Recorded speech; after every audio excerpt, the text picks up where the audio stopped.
going to recognize some fantastic women.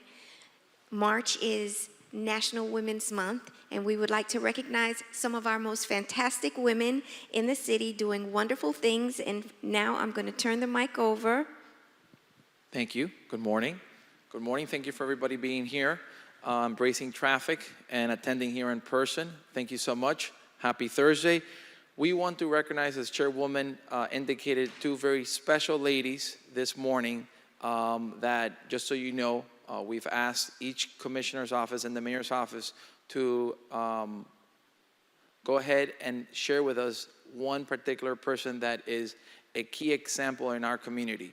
And we've taken that opportunity to recognize those publicly here this morning. So with that, on behalf of the mayor's office, and someone that I know very well that works with us on a daily basis, and she always has a smile, and she does a lot of things for our community, including numerous back-to-back farm shares that she works with our office and all the commissioners' office, is Barbara Sweet.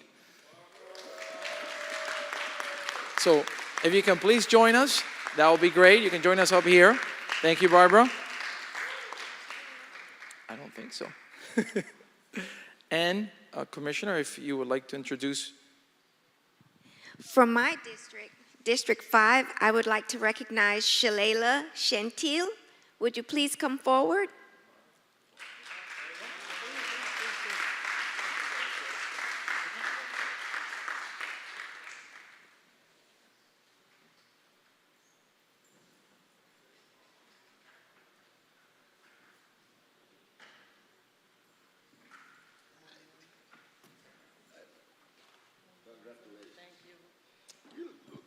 We have one more that I'm going to ask our city manager to present, please.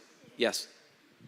So we had the pleasure of honoring a number of women at the city this morning at a breakfast. And our keynote speaker is someone that is a trailblazer of her own. She's has embarked on a incredible journey and opportunity to serve our community as president of Miami-Dade College. And, this city was founded by a woman, Julia Tuttle, and we honor somebody every year with the Julia Tuttle Award. And I can't think of anybody more deserving than that. So if I could have Madeline Pumariega come up, president of Miami-Dade, as our honoree with the Julia Tuttle Award for this year.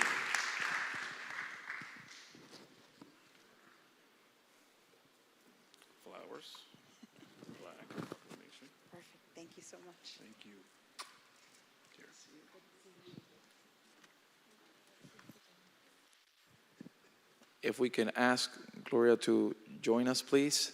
And can we have also, there's a special petition from one of our recipients that wanted to take a picture with everybody. Barbara, who would you like to join us? My police family and Gail. Boom. Do I have a motion for that? Is it second? Yes. So if you can join us up here for the picture, that'll be great. Thank you so much. That's awesome. That's awesome. No hesitation. Right up there. This is what I want.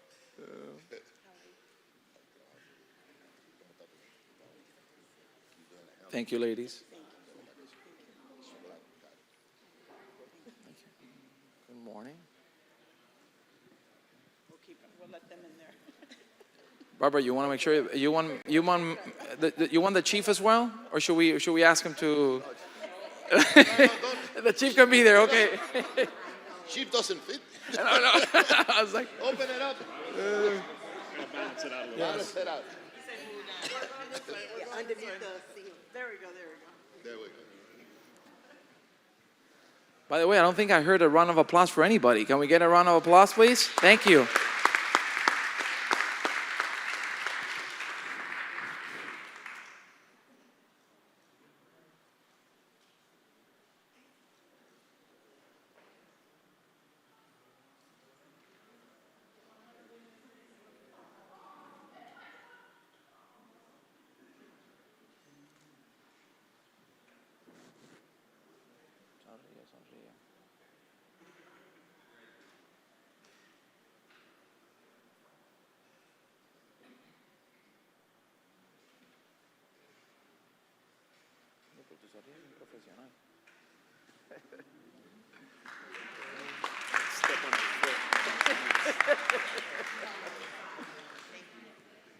If in the meantime I can ask Barbara and if Danny is here from Parks, if they can join us.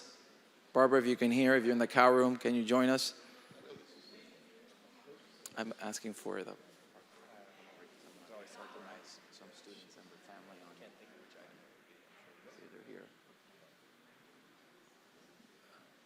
Barbara, good morning. If you can join us, thank you.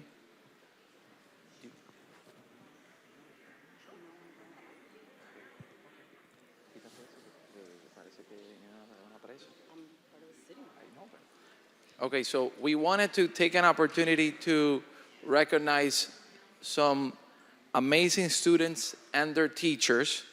They reached out to the city as part of this very special project in order to engage with our community and to make things happen. And they went ahead and took it upon themselves to do a project to engage with the community and to improve the quality of our residents, particularly the cleanliness of our city. So their moms, their teachers encouraged them, and they took it upon themselves to do so. And we wanted to recognize our parks director that facilitated that, and the students and their teachers and their mom. It was a concerted effort. So we hope that you continue in this tradition of public service, not only cleaning the city, but continuing to expand to give to your neighbor. So if I can ask for moms and students to come up with a round of applause, please.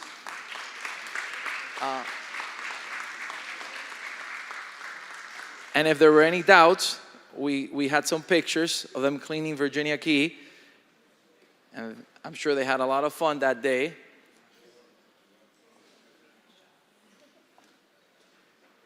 But I did ask who picked up more trash, and the moms told me that they picked up more trash. So in the future, I might have to give them a certificate. So to mention them, the two teachers, which are not here today because we're in spring break, is Eugenio Machado and Mayra Cortez. I was told that they're preparing for Ultra, and they will not be able to attend today. But on Monday, you can see them at school. Now, there are three students that we're recognizing. Two of them are here. Oliver Angulo. Thank you, Oliver.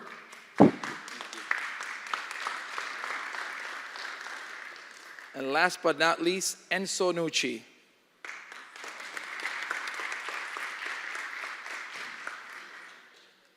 You guys want to say a few words? You could say a few words. You could say thank you to the director. No? Thank you. No, say a few words. This is public speaking. Thank you for giving us the award. I don't know what to say. Say thank you. Thank you for your time. Thank you for cleaning. We're gonna continue to clean the community. We have one more cleanup that we have to do. I don't know. Get closer. Don't be afraid of the mic. It's not gonna bite you. Okay. Round of applause. Thank you.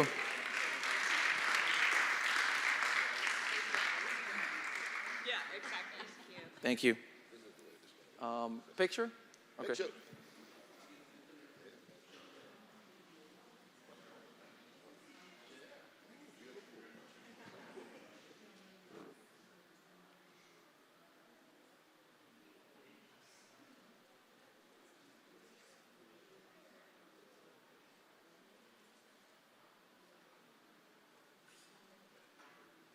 Thank you.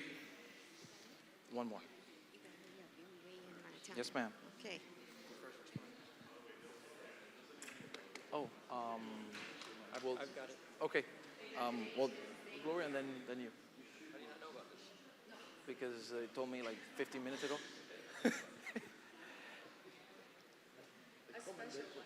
Special. Okay, now we have a group of excellent ladies that. Would you? Yes, I'll do it. Okay. Good morning.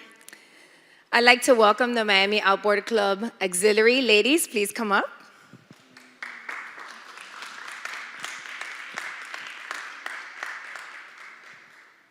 This morning we are going to recognize this wonderful group of women who are the wives to the men who are part of the board and the auxiliary.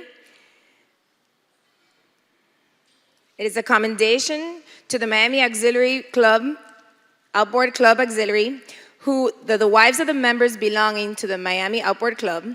These women organize community activities with a focus on children, for example, their Easter egg hunt, the Christmas toy drive, etc. And during the holidays, these women organize the Thanksgiving dinner and the Christmas party for the elderly residents of the city of Miami, many of which I've been to. These two events have been hosted for over the last 30 years. The Mocas assist their husbands in hosting the fishing tournament at the club for the inner city children enrolled in the Parks program with the city of Miami several times a year, along with other club activities. It is very fitting and appropriate for the elected leadership of the city of Miami to honor you today. So on behalf of the office of the mayor, my husband, Francis Suarez, I'm happy to welcome you and congratulate you.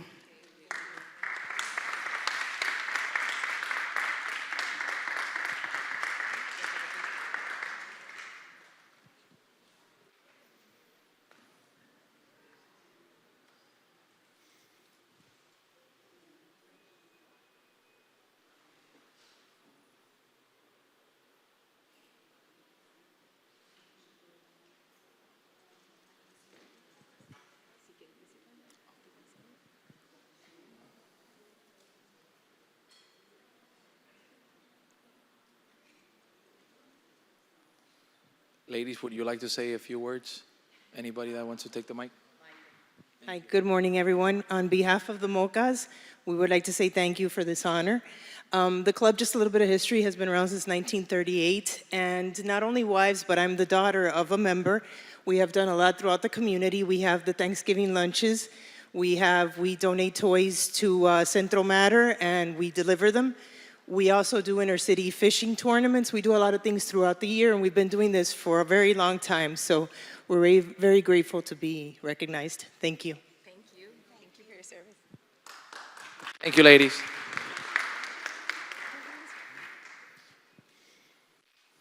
And we have one more, last but not least.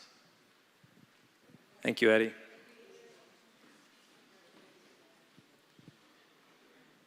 Could I have Coconut Grove's law enforcement staff come up, please?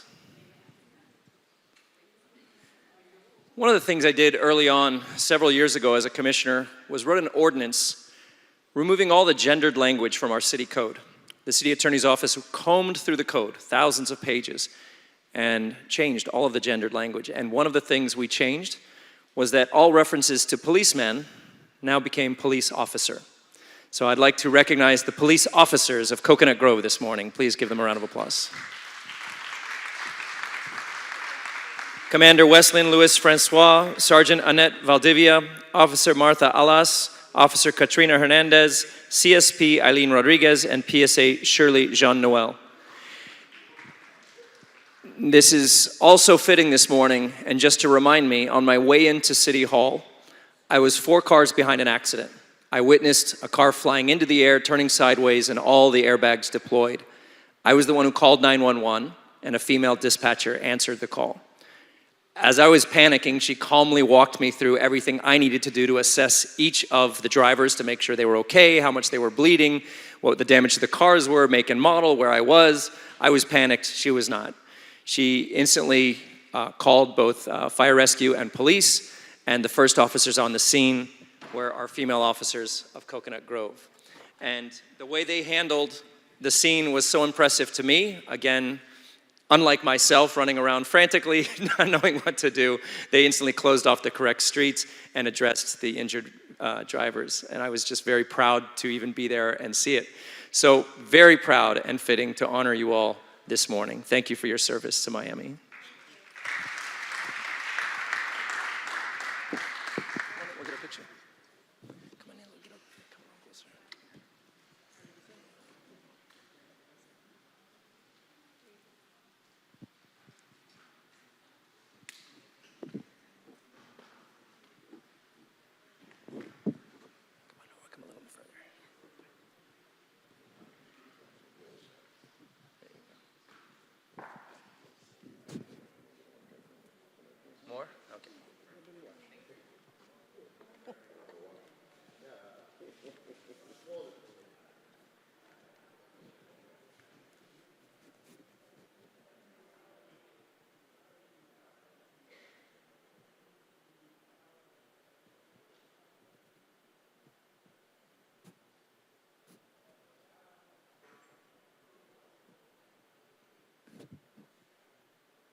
Thank you.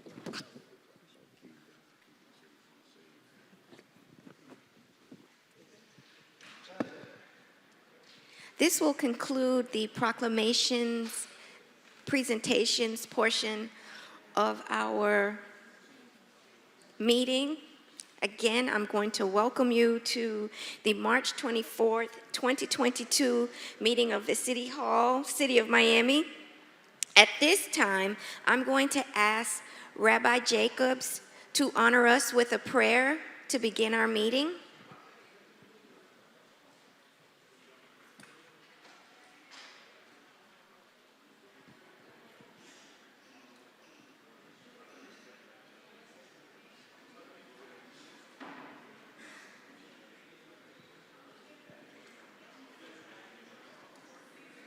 Thank you, Rabbi Jacobs.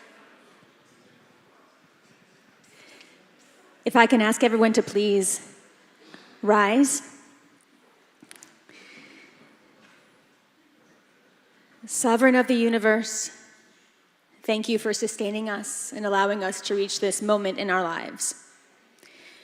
We are blessed to know and to be led by intelligent, dedicated, passionate people who understand the true meaning of service.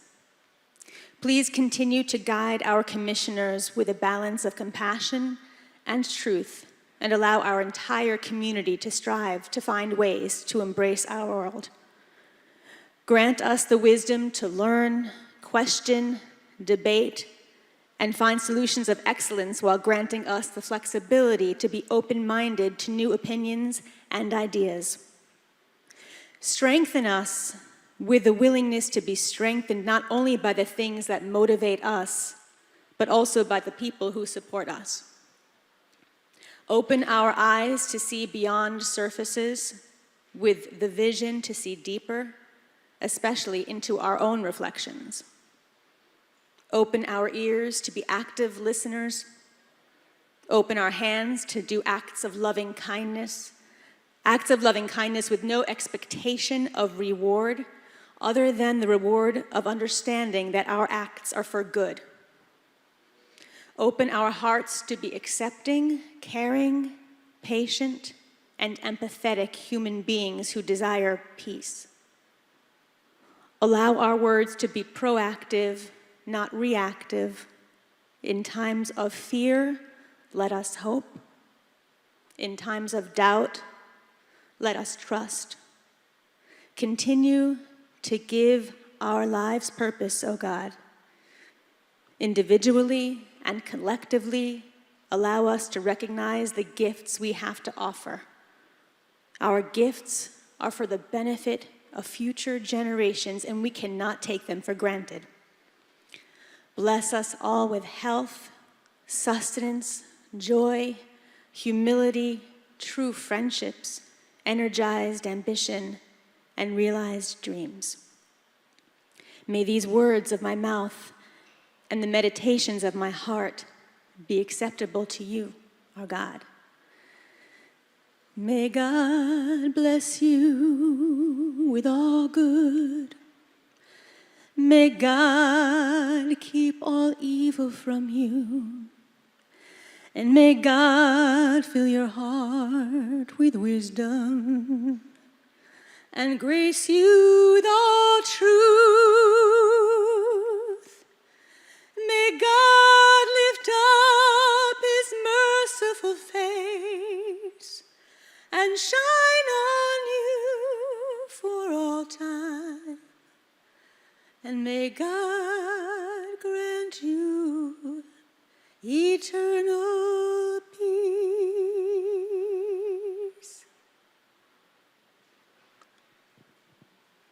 Thank you so much. Thank you. And at this time, I will say the Pledge of Allegiance. I pledge allegiance to the flag of the United States of America and to the republic for which it stands, one nation, under God, indivisible, with liberty and justice for all. And I ask that we continue to say a prayer for the families in Ukraine. And at this time, the procedures for public comment will be explained by the city attorney, and the procedures for swearing in of parties for the planning and zoning and/or quasi-judicial items will be explained by the city clerk. The members of the city commission appearing for this meeting thus far are myself, Chairwoman King, Commissioner Ken Russell, and Commissioner Manolo Reyes. Also appearing are the city manager, Art Noriega, city attorney, Victoria Mendez, and our city clerk, Todd Hannon. City attorney, would you please? Yes, thank you, Madam Chair. Any person who is a lobbyist pursuant to Chapter 2, Article 6 of the City Code must register with the city clerk and comply with related city requirements for lobbyists before appearing before the City Commission. A person may not lobby a city official, board member, or staff member until registering. A copy of the code section about lobbyists is available in the city clerk's office or online at mediacode.com. Any person making a presentation, form, request, or petition to the City Commission concerning real property must make the disclosures required by the City Code in writing. A copy of the City Code section is available at the office of the City Clerk or online at mediacode.com. The City of Miami requires that anyone requesting action by the City Commission must disclose before the hearing any consideration provided or committed to anyone for agreement to support or withhold objection to the requested action pursuant to Section 2-8 of the City Code. Any documents offered to the City Commissioners that have not been provided 7 days before the meeting as part of the agenda materials will be entered into the record at the City Commission's discretion. If any Commissioner thinks the documents supplied to the Commission fewer than 7 days before merits a continuance, the item may be continued by the City Commission. Pursuant to Section 2-33F and G of the City Code, the agenda and the material for each item on the agenda is available during business hours at the City Clerk's office and online 24 hours a day at miamigov.com. Any person may be heard by the City Commission through the chair for not more than 2 minutes on any proposition before the City Commission unless modified by the chair. Public comment will begin at approximately 9 a.m. and remain open until the public comment is closed by the chairperson.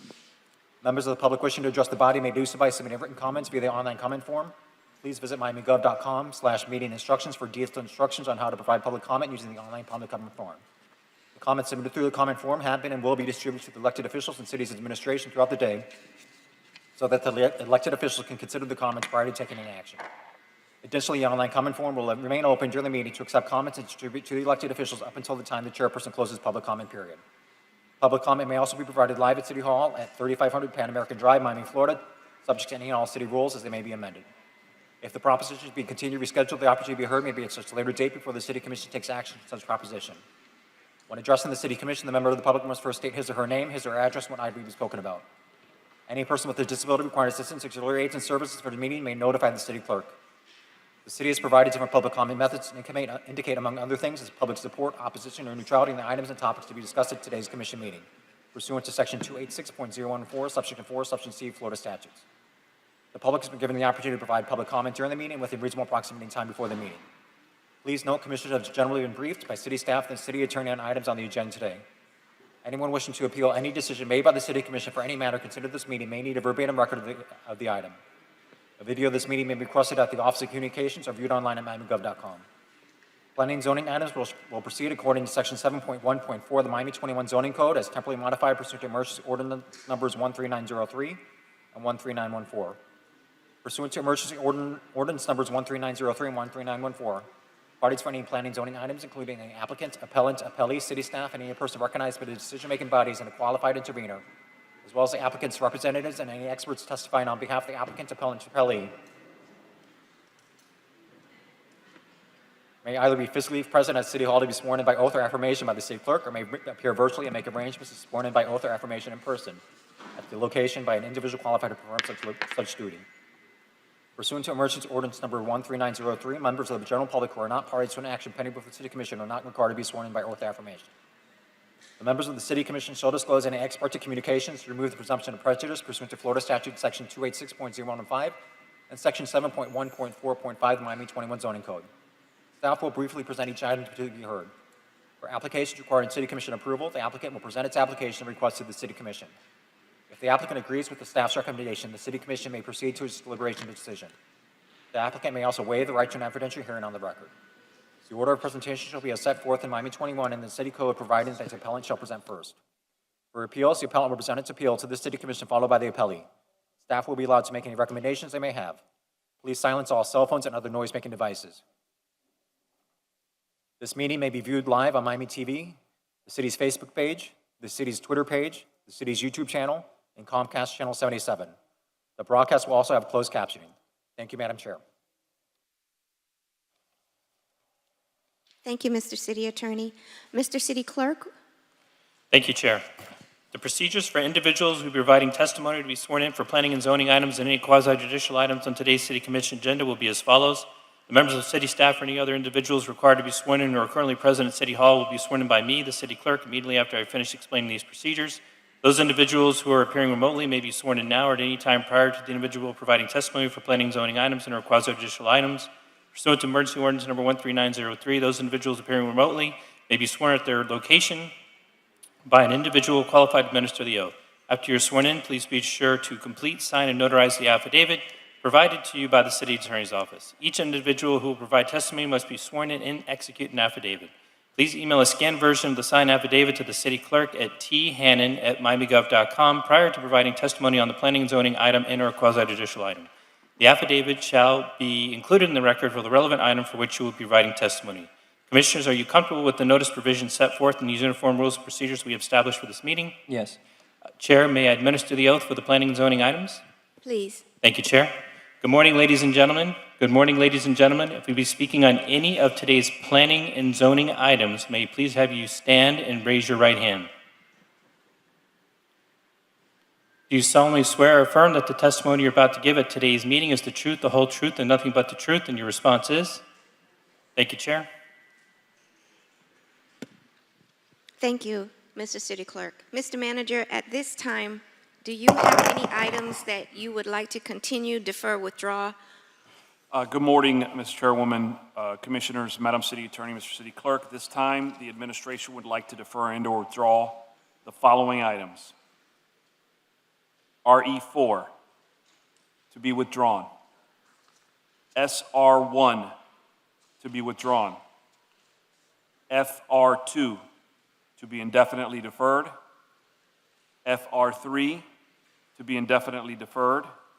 And on behalf of the applicant, two companion PZ items, PZ3 and PZ4, to be deferred to April 28th.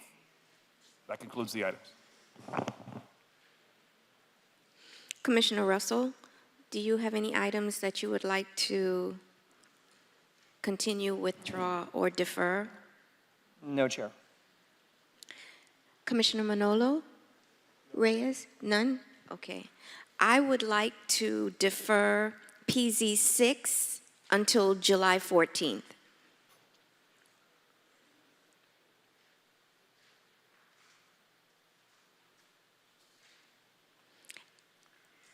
At this time, oh, wait a minute.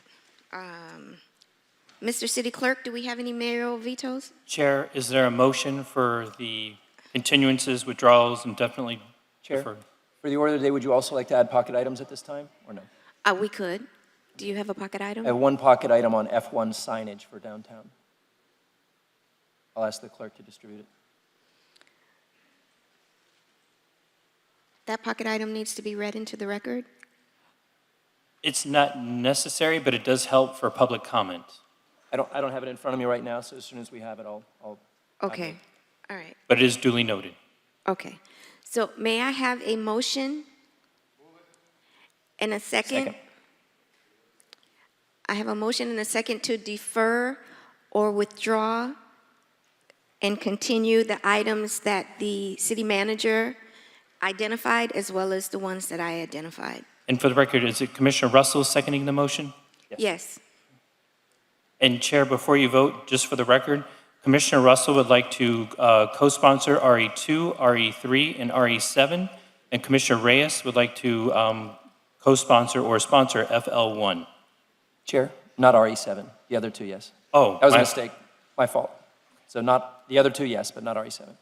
My apologies. So Commissioner Russell would like to co-sponsor RE2 and RE3. Okay.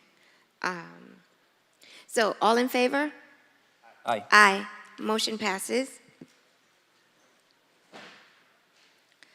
Mr. City Clerk, do you have any mayoral vetoes to advise of? Chair, there are no mayoral vetoes. Okay. At this time, I will open the public comment period. Is there anyone here to speak on the items on this agenda for public comment? Please step up to the podium.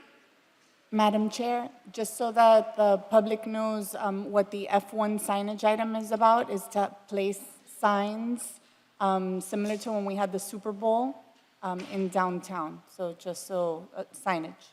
Okay. Thank you. I just wanted to make sure because for 32 years I've worked and the attorney was kind of quick in what he was stating. There is no item I wish to offer information today. Is that acceptable? Say that again. I don't have a specific item I'm going to comment, I guess, my 3 minutes on, but I do have information, which was one of the boxes I could check over there on the public comments. Well, it would be page. for any, it would be only for items that appear on this agenda. If you have information about items that appear on this agenda, you can speak.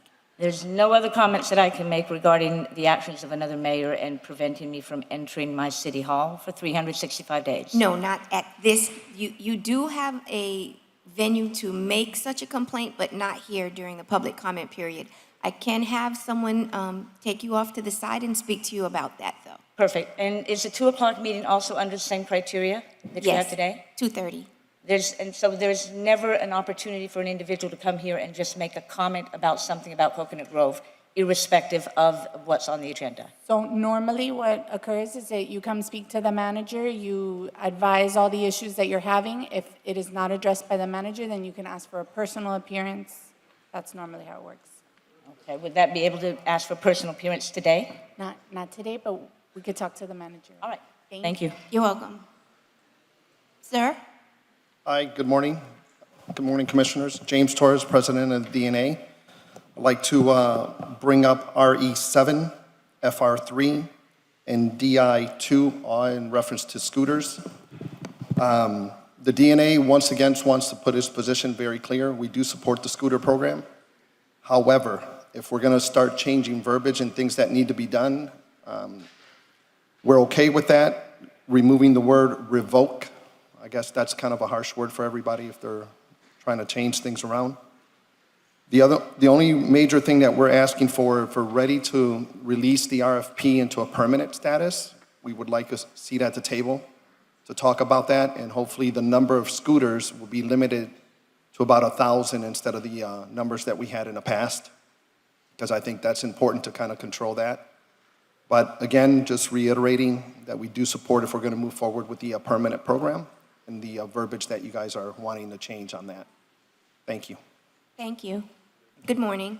Good morning. My name is Aki Fernandez. I'm a local builder and registered architect. I'm here to add my voice to the opposition of PZ5. This TOD parking amendment would eliminate the 50% parking reduction and 100% parking exemption for buildings under 10,000 square feet that are currently permitted. This amendment is a direct affront to small developers. Small developers play a key role in providing the housing that organically grows our tax base. As someone who reads and interprets codes for a living, I can tell you that this amendment will diminish the quality and affordability of our built environment. Under the current code, developers can provide affordable, parking-reduced options for consumers who value being near transit. The importance of the small, affordable urban building cannot be understated. They create wealth and provide cheap housing. They make up the urban fabric of great neighborhoods like Coconut Grove, Little Havana, and Wynwood. This amendment goes against the prevailing development patterns of our time. Great cities are designed around people, not parking. Miami can no longer afford to be just another car town. Major cities across the world are encouraging density, empowering developers of all sizes to provide diverse economic housing types. We live in a time of 40% rent hikes, double-digit inflation, and $5 gas. Building cost-effective housing while reducing our reliance on fossil fuels empowers us to combat these challenges locally. I would welcome the chance to meet with any of you personally and make my case in more detail. But for now, I implore this commission to be part of the solution, protect small developers and the many that rely on them. I urge you to keep TOD parking reductions in place and reject or withdraw this amendment. Thank you. Thank you. Morning. Good morning, Madam Chair. My name is Truly Burton. I represent the Builders Association of South Florida. Good morning, everybody. And the prior speaker could not have said it better than that, okay? There are, again, as you all know, the proposal, SR5, would eliminate the current parking waivers used by projects within transit corridors and TODs, and also reduce parking for buildings that are less than 10,000 square feet. Right now, Article 4 of Miami 21 authorizes waivers up to 30% offset for minimum parking requirements for new construction in these zones, and would facilitate mixed use and residential development in these areas that need to be served by transit. We want to build walkable cities. That's what this is partly about. Eliminating this parking reduction would do just the opposite, okay? This particular provision has been critical to mitigating the current housing shortage, without which, if this were not in place, we'd have even higher rents if that is possible, okay? Further unintended consequences include, aside from going contrary to the city's goal to promote more affordably priced housing, it would increase construction costs and would reduce resiliency and walkability. It would also deter additional affordably priced housing construction throughout the city. And remember, we've got to protect the workforce. These are the folks that cook our meals, help clean office buildings, and everything else. They need to be close to where they live and close to transit. It is important also to note that the Planning, Zoning, and Appeals Board voted 7-2 against this proposal. Okay? And that group, at that meeting, there were a diverse group of stakeholders, residents, property owners, developers, and housing advocates of all stripes. So, based on the foregoing, Thank you. Thank you. Thank you. Trudy, Yes, Commissioner. what's your address? Where do you live? 111 Northwest 183rd Street in Miami Gardens. In Miami Gardens. Yeah, because we serve Dade and Broward counties. Okay. Commissioner, thanks. Good morning. Good morning, everyone. Iris Esquer with offices at 333 Southeast 2nd Avenue. I'm also here on PZ5. I'd like to put a letter into the record with current applications that we are processing that we would like to vest. So should the City Commission advance this amendment as it proceeds forward, we want to make sure that applications that have been in process have a complete application, a PZ number, spent money on architectural, landscaping, surveying plans are allowed to proceed under the waiver.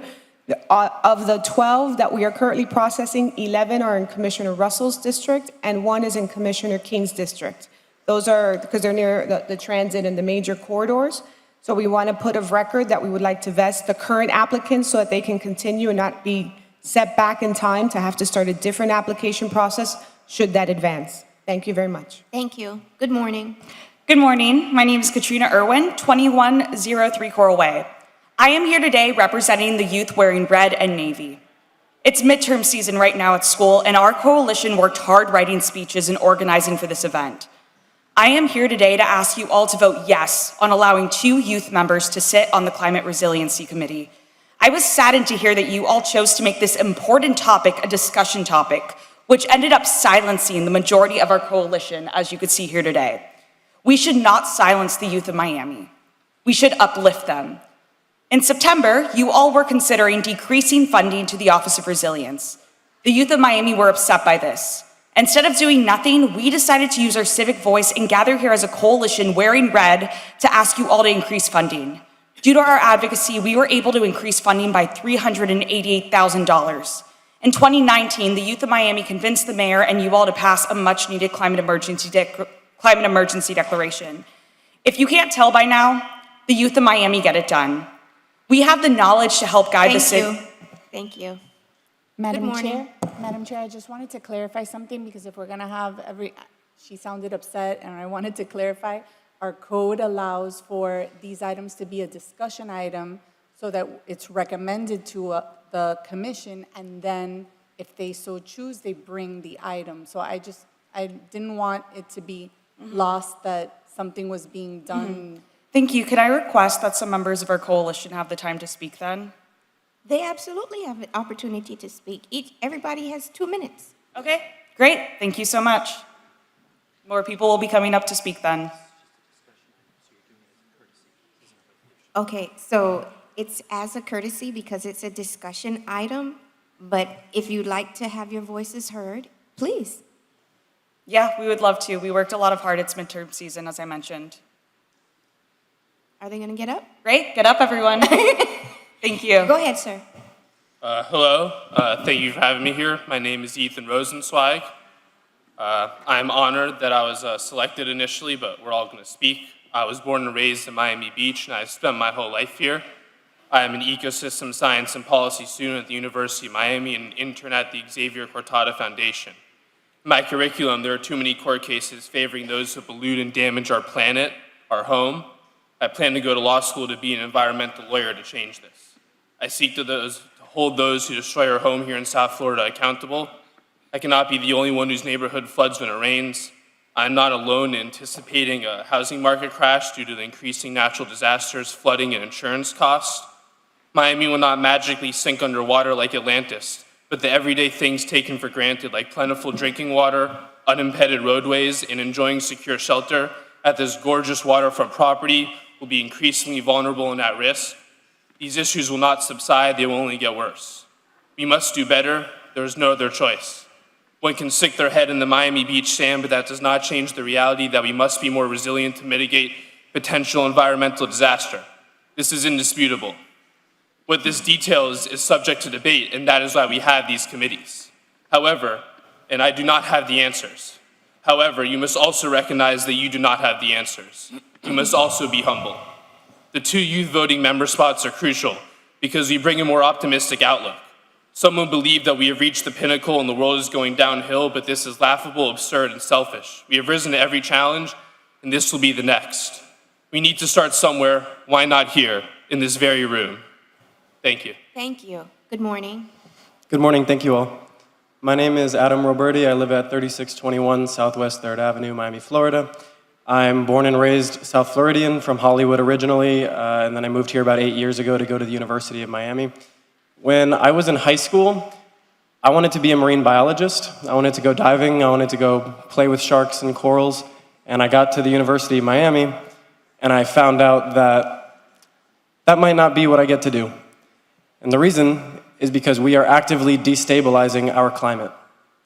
Let alone that we are also causing a mass extinction event.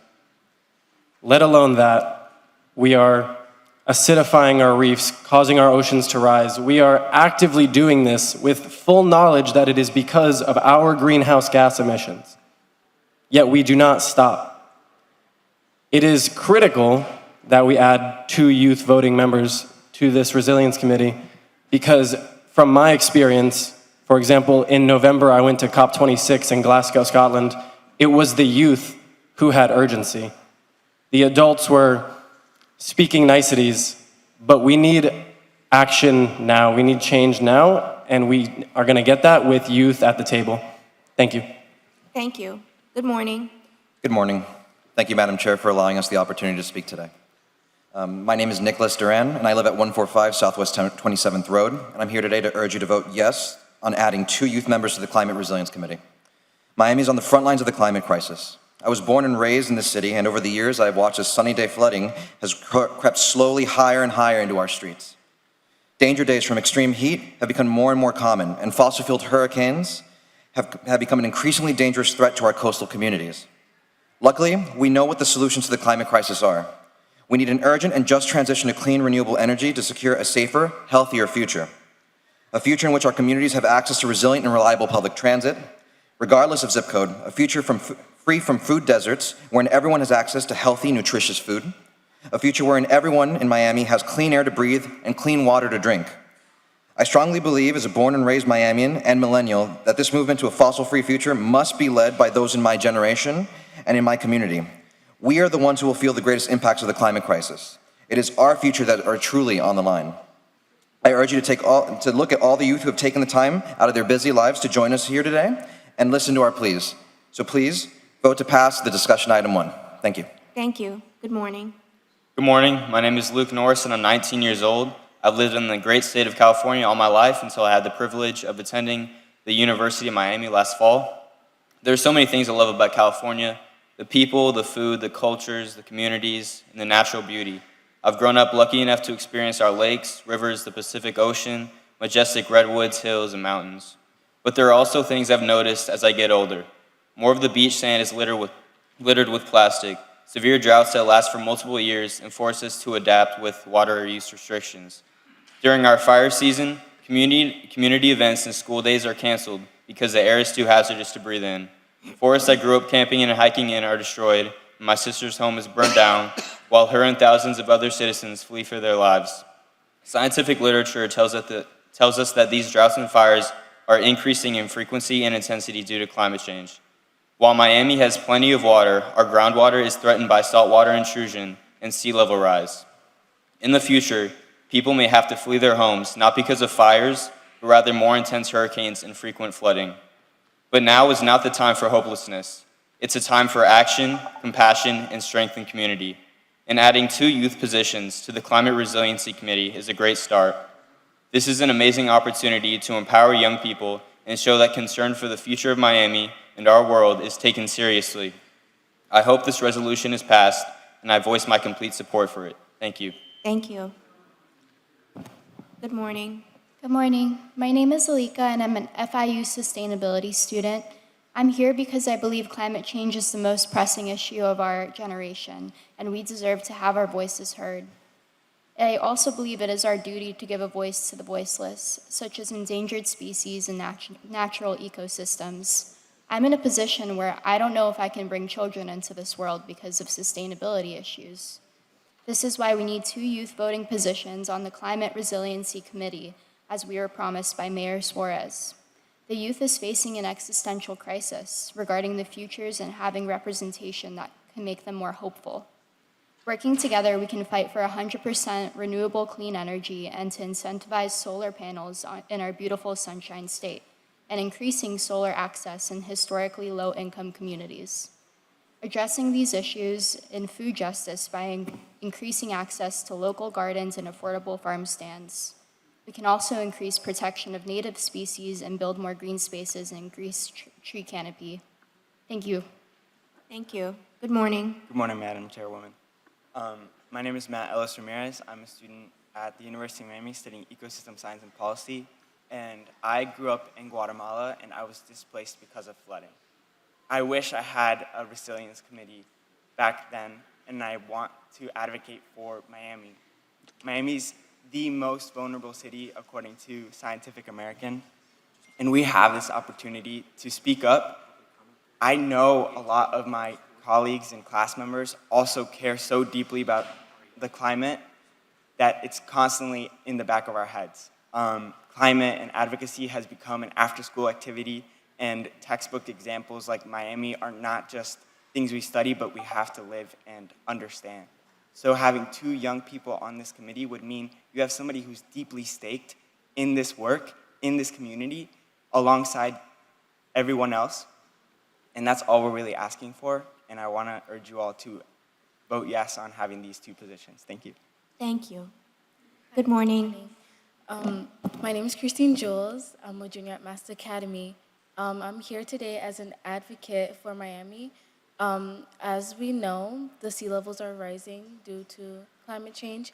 And I just want to state here and say that we need to do better with our carbon emissions and our carbon footprint, and how we need to do better as a community to try to prevent disasters like flooding and hurricanes, and how Miami's our home and how we should take care of it, and how, like, you know, as a community we need to do better.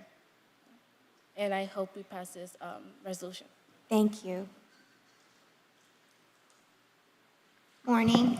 Good morning, Madam Chair. How are you? Doing well. Nice to see you.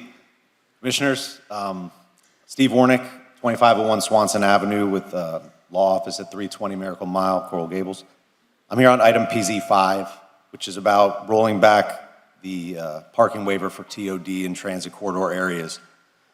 I think we've already heard the challenges that this poses on housing affordability. Parking costs are a big cost. It adds to the construction costs, and in most of these areas, it's not needed. The trends are lesser cars. It's a big city of Miami. Not every neighborhood is the same. The intention behind this was to focus on the areas that are currently and to be served by transit. We know there have been challenges with the transit service itself, but I don't think that's enough reason to take a citywide blanket approach to removing this flexibility. It's super important, and this would really affect small builders the most. Those smaller lots where you need that flexibility end up becoming continued vacant lots, slum and blight. The flexibility allows to create more housing in the areas that need it. So I would just urge you to take a more holistic approach. I don't think this is the right approach. We already have a waiver in place that requires notice to the abutting owners, notice to neighborhood associations, and prohibits the use of that waiver within 500 feet of T3 zones. So I think the protections are there. We can continue to work on it and do what's right for the city. Thank you. Thank you. Good morning. Good morning. Thank you.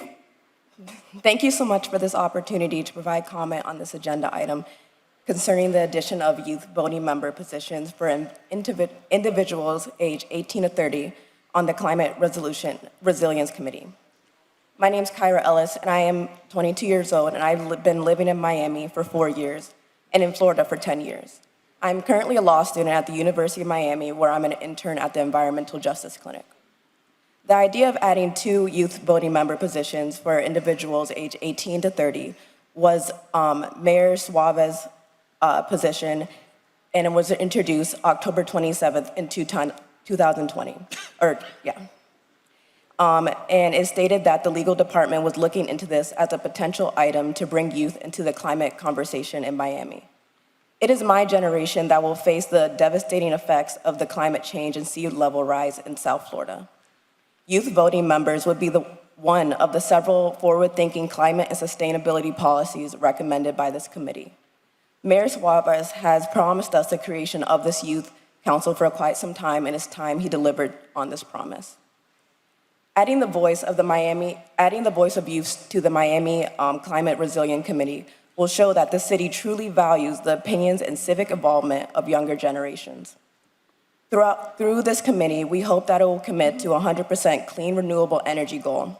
In order to accomplish this goal, we recommend that there is a focus on reducing transportation-related fuel consumption, further implementation of green energy, saying no to our over-reliance on natural gas, and further awareness of energy-efficient alternative to daily activities. The city collaboration with existing organized groups to review interested candidates, thus reducing the government's burden in the approval process with a set term for youth seats will help accomplish this goal. Thank you. Thank you so much for the opportunity. Good morning. Good morning. Thank you, Chair King, for your time. My name is Jackson Oberlink, 2103 Coral Way. I'll keep this short. So not only do the youth of Miami have the political willpower for climate action, we have the knowledge to help guide the city of Miami and protect our future. My generation will be the generation most impacted by the climate crisis, which is why it is integral that we have 2 youth members on the Climate Resilience Committee to help protect our future. Miami-Dade County understands the importance of youth into the decision-making process and is currently developing a Miami-Dade Youth Climate Council.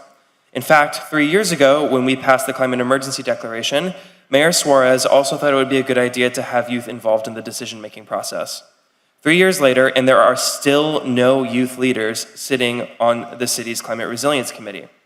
This promise is long overdue. The City of Miami Mayor and the Commission need to allow youth in the decision-making process.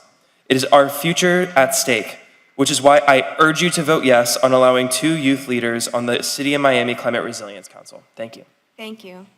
Ma'am? Hello. I suppose everything happens for a reason. I would like to comment on this item. My name is Louis Marzabetti Garza. I am homeless, HOMELESS, and I currently actually live at Peacock Park, which is that sign right in front of you. And I invite all the individuals wearing the red shirts today to visit me there, because we can give you some inside information of what is not being told to you. I personally recommend that you disband this Climate Resilience Committee. Why? Because have none of you heard of Nikola Tesla? Have none of you heard of HARP, controlling weather? And under the banner of First Amendment rights, I make these statements with truth and veracity. I will say to all of you, be prepared to unlearn everything you were ever taught or thought as a result thereof as being the truth. Because whoever controls the skies controls the planet. And I am telling each one of you that are code red, you would do much better than to try to change what is happening here, because they are using you as token crumbs. Come to Peacock Park, learn a little bit more about what's going on. Please disband it. Thank you. Thank you. Good morning, Elvis. Good morning. Elvis Cruz. Commissioners, item SR2 is the Bay Walk Ordinance, which has 13 illustrations, all placing the seawall at the bay, which makes perfect sense because it protects from flooding and erosion and provides resilience. But the city's plan for Morningside Park puts the seawall 23 to 77 feet inland and digs the shoreline down to the high tide level to create a mangrove incubating swamp. Mangrove seeds would float in, sprout, and grow a wall of mangroves along the bay, blocking the view, collecting litter, and breeding mosquitoes. The plan clearly shows mangroves growing there. This already happened in Morningside Park. Here's the inland tidal basin in 1953. Here it is now, after mangrove seeds floated in. The park already has 2.5 acres of mangrove habitat. Here's Peacock Park in 1981 with a beautiful bay view. Now it's a wall of mangroves. Commissioner Alex Diaz de la Portilla pointed out how difficult it is to get permits to remove or trim mangroves, and staff agreed. Don't create another maintenance problem. The plan would also install large areas of 3-foot-tall marsh grass along the waterfront where the public could not walk, lay a picnic blanket, or play. The pollution in the bay comes from the Little River, not the Morningside Park shoreline. People who live in any neighborhood should be able to enjoy beautiful, wide-open bay views. So few places are left in Miami for that, but there are already 17 nature preserves along the bay, 17. We should preserve the bayfront recreation for the public. Commissioners, Morningside's Baywalk should have the seawall at the bay, like the other baywalks. Like you recently did at Pallet Park, could you please make a motion to place the proposed seawall in Morningside Park along the shoreline, not inland? Thank you very much. Thank you. Sir? My name is Mikhail Gurovich. I'm a small developer. Chair, my apologies, sir. Can you pull the microphone up? Sure. My name is Mikhail Gurovich. I'm a small developer in the urban core of Miami. And I'm here to speak on PZ5.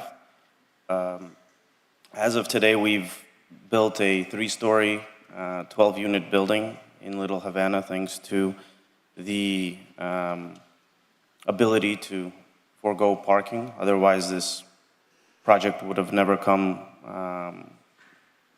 to see the light of day.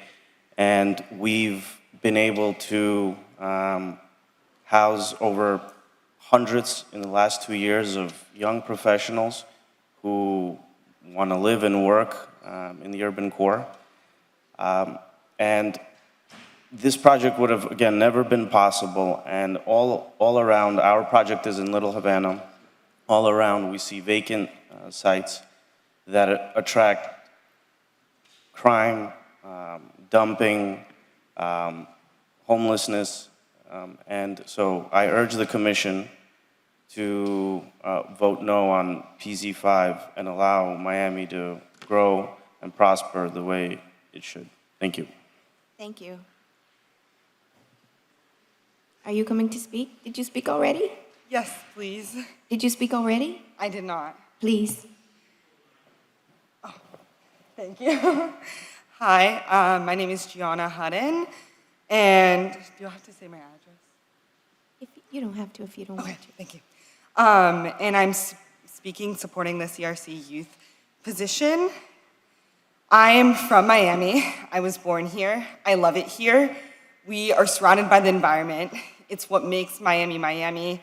It's known for its beaches. It's known for its beauty. This issue is very, very important to me. I woke up at 8 a.m. today to come here on spring break to discuss this issue with you today. And I really want to stress the importance of having youth voting positions in the Climate Resilience Committee.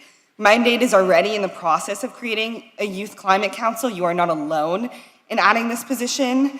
And Mayor Suarez has promised us the creation of a youth council for quite some time. And we need him to own up to these promises, please. It's gonna keep the hope there for the youth. This issue, like I said, is a grave matter of importance to me. I wanna live here in the future. I wanna have a future here. And creating this position can make us a green leader with bold climate policies again. It's time. We have no time on our hands to be waiting to act on climate. This is such an important issue, and it has such dire importance, especially to youth. You need this perspective in your policy creation, and we really need the hope. I'm telling you, please. The youth is constantly educated in climate science and could really provide you with the extra hands and perspective needed to create strong policy. And we just really need the hope. I cannot stress that enough. And we have the education, I promise you. We have an unprecedented perspective on our future and our home, and we are educated. And I yield the rest of my time. Thank you so much. Thank you. So Good morning. hello, good morning. How are you all? Thank you for letting us come up here. My name's Nicole Gazzo. And pretty much I just want to let you guys know that the only reason why we want these positions is so that we can prioritize the Climate Resilience Committee. Having youth on the committee will add passion, focus, actual interest in wanting to save Miami and implement bold policies, because at the end of the day, it's our future. We learn about this every day. I've told you this before. I'm not going to waste your time repeating myself. But we want to add youth positions because it adds real voice, real perspective, and again, passion to the committee. That way our budget won't get slashed. One of the officers won't get removed. That way we'll continue having our budgets, maybe even raised and officers added to it, because climate, again, we're ground zero for climate change. Miami is threatened by sea level rise, hurricanes, floods. We need to prioritize the Climate Resilience Committee for the future of all of us. So that's really why we want to add these positions. Thank you so much again for letting us come up here and even adding this on the agenda and for hearing us. You're always so appreciated. So thank you. Thank you. Good morning. Good morning. Thank you for letting us come in here and allow our voices to be heard.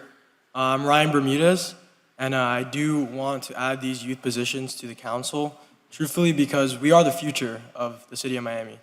I sit here and I see the people that showed up today to speak and present their points, and these are the people that are going to be leading us in the future. And this council and these voting positions just gives an opportunity to the youth to get into these positions to see what it takes to lead this city to greatness in the future. We're on the cutting edge with legislation in our finances, and truthfully, Miami is the city of the future.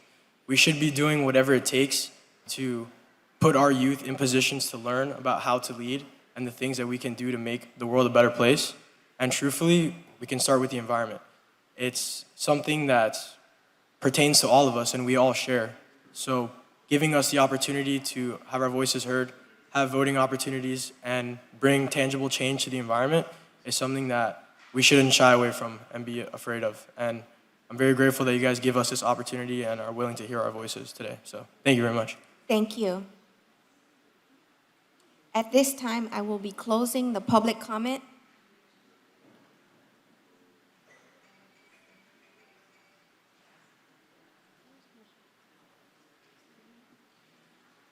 Gentlemen, at this time, do I have a motion to pass the CA items? So moved. Commissioner Coyle? Yes. Do I have a second? Yes. You can't do 1 and 2. I'm sorry? You did the motion. I'm trying to get a I'll second. second. I heard Commissioner Correa, that's fine, I'll second. Oh, you, Commissioner Croyo, you are a motion for it? Yes, I have a motion. It's CA1 through CA4. Right. Okay, I have a motion and a second. All in favor? Aye. Aye. Good morning. Aye, aye, aye. The consent agenda items have been passed.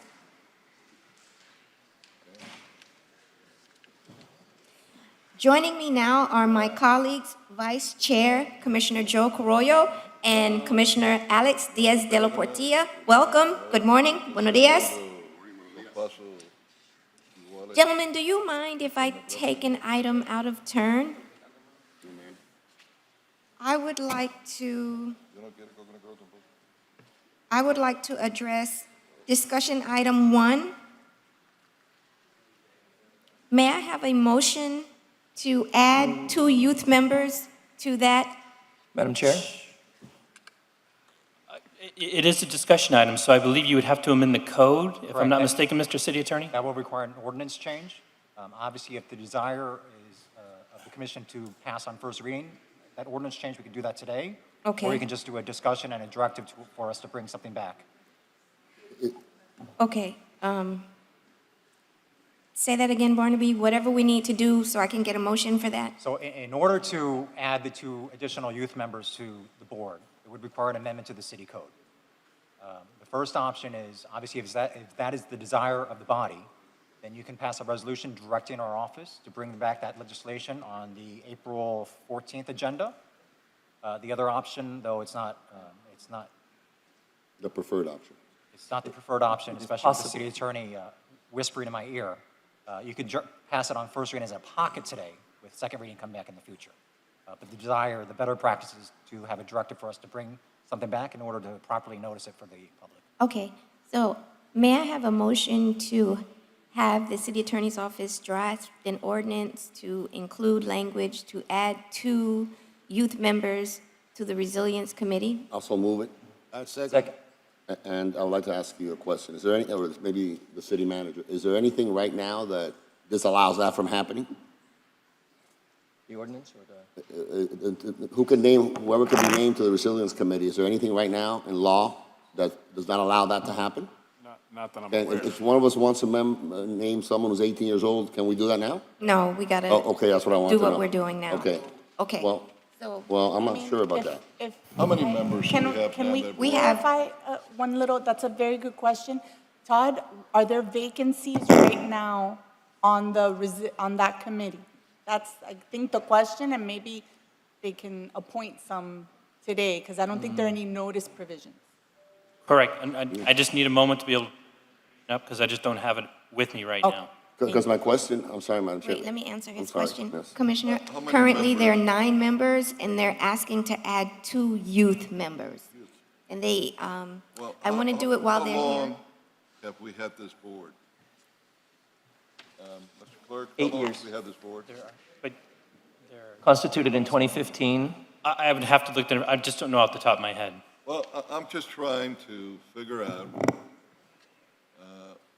how this whole came about, who brought these nice young people here today, welcome, and why after 2015, someone realized that they want 2 seats for this board. Got nothing to do with the Senate campaign, has it, Commissioner? Madam Chair? Commissioner Russell? Thank you very much. To allay your suspicions, no, I have nothing to do with this discussion item. It was brought by the Climate Resilience Committee on their own.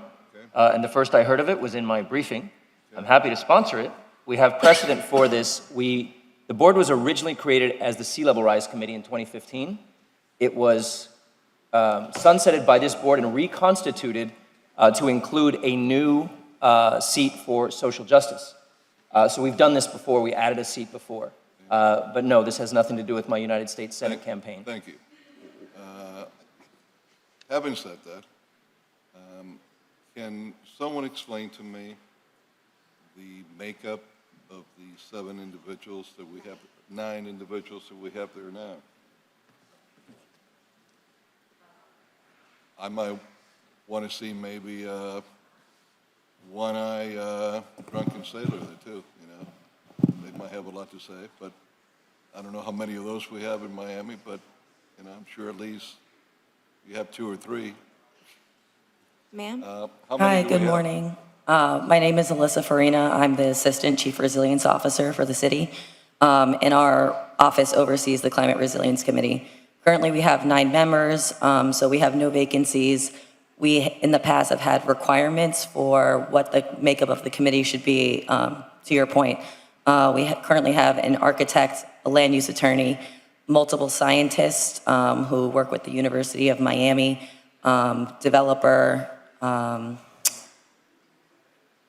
developers, yes, and yeah, so science, land use, attorneys, developers, but nothing requiring youth to be a part of the board. So that could be added as a qualification for the existing members to have youth engagement as a permanent part. Right now, we have one individual, Nkosi, who is 29 years old, so he does meet that requirement, but it is not a part of the bylaws that this is a requirement of the makeup of the committee. So we do have someone that is fairly young there. He's Maybe- on the bleeding edge of youth, but yes, he's 29 years old.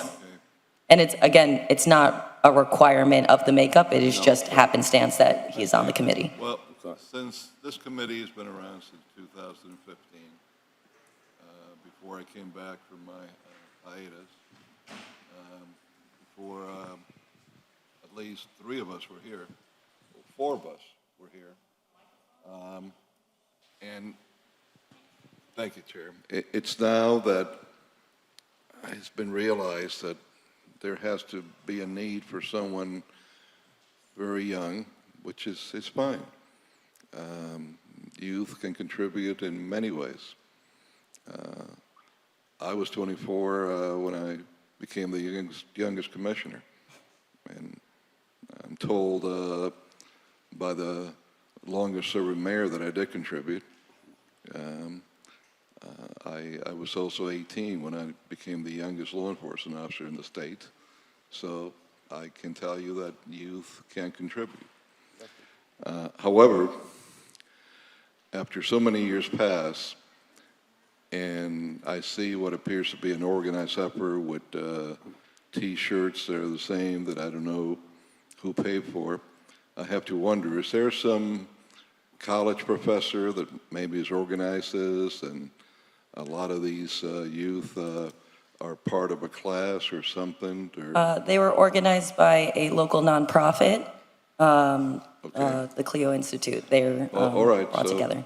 It wasn't a professor, but like I figured, it had to be organized. So it was a nonprofit. Which is the nonprofit that organized it? They're called the Clio Institute. They've been advocating in Florida for over 10 years. Okay, well. Advocating what? In Miami or in Florida? Starting in Miami and expanded to the rest of Florida. Okay, can you send me whatever information you have on them? Because I'd like to find out a little bit more about them myself. Do we have a requirement in this board that the people that we nominate that serve on the board have to be residents, in other words, live in the city of Miami, even if they're renting for free?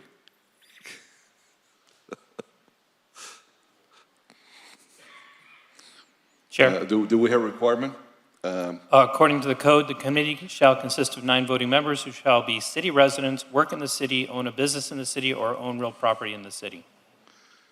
Okay, so they should be residents of the city, or work in the city, Or have business.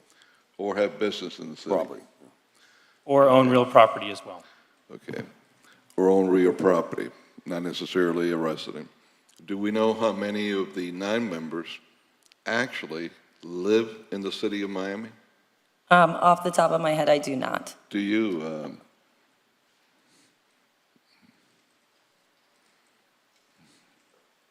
It's hard for me to discern because it could be a business address or a home address, so I couldn't tell you. I'd have to do further research. Okay, we should in every one of our boards, because one of my concerns is that the real people that pay the bills are getting shafted in a lot of the boards and say-so that we have in the city. And we're getting a lot of people that don't live in the city, that are activists or have special interests, that we're getting in boards. And the ones that we should try to put in boards are residents of our city. For instance, Madam Chairman, I guarantee you, and I'll bet, the barn of this and the farm, that if we go through the boards, you're going to find that there are extremely few people from your district, my district, and District 1. I wouldn't even doubt it if District 4 would fall into that. And most of the people that get appointed come from District 2 or they don't live in the city of Miami.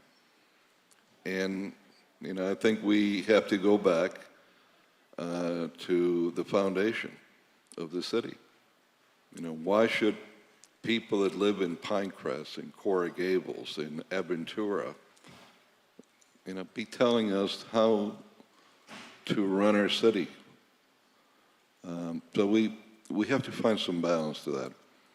But having said that, there is a member that's young, under 30, on the 9 members in the board. Sometimes you add on too many people, like those who want to have 7, 9, 13 commissioners, then it gets out of hand. Some might say that Miami-Dade County Commission, when it had a lower amount, was a lot more workable, and you didn't have many, and probably none, transplants that do bike lanes and take 2 full lanes of traffic. And if you find one bike that goes every day, you win the lottery. And these are the ideas that worry me when we put people from other areas in boards. Now, I'm sure that there are many youth who want to serve from Little Haiti, Liberty City, Overtown, Little Havana, Silver Bluff, Shenandoah, the Roads, Alapata, Flagami, that we could go to and beyond. But I want to make sure that if we're going to expand any boards, that there's a sound reasoning for it. Not because it seems popular, I'm going to be a good guy and, get a few smiles and, hey, go Joe, I want to make sure that it's got the right foundation. And then the people that we're putting in are going to be people that are truly residents and are not going to be manipulated by any professor from a class or any nonprofit that we don't know who's behind them, we don't know who's funding them, we don't know what their agenda is behind it. So, thank you. Madam Chair?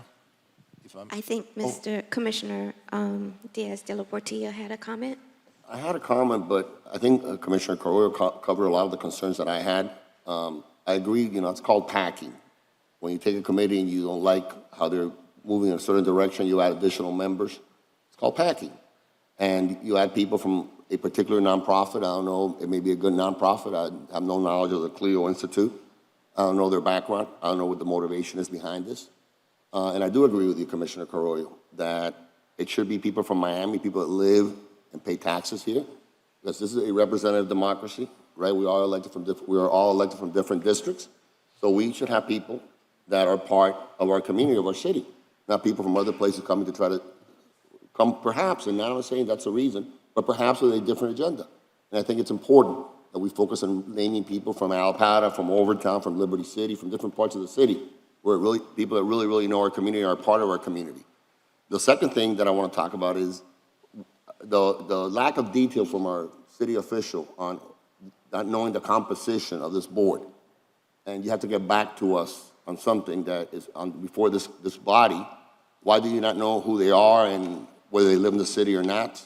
I can tell you all of their names. I don't know their permanent addresses, but we have two city officials, Jose Regalado and Chief Hevia from Emergency Management. Ronaldo Borges, he's a local architect.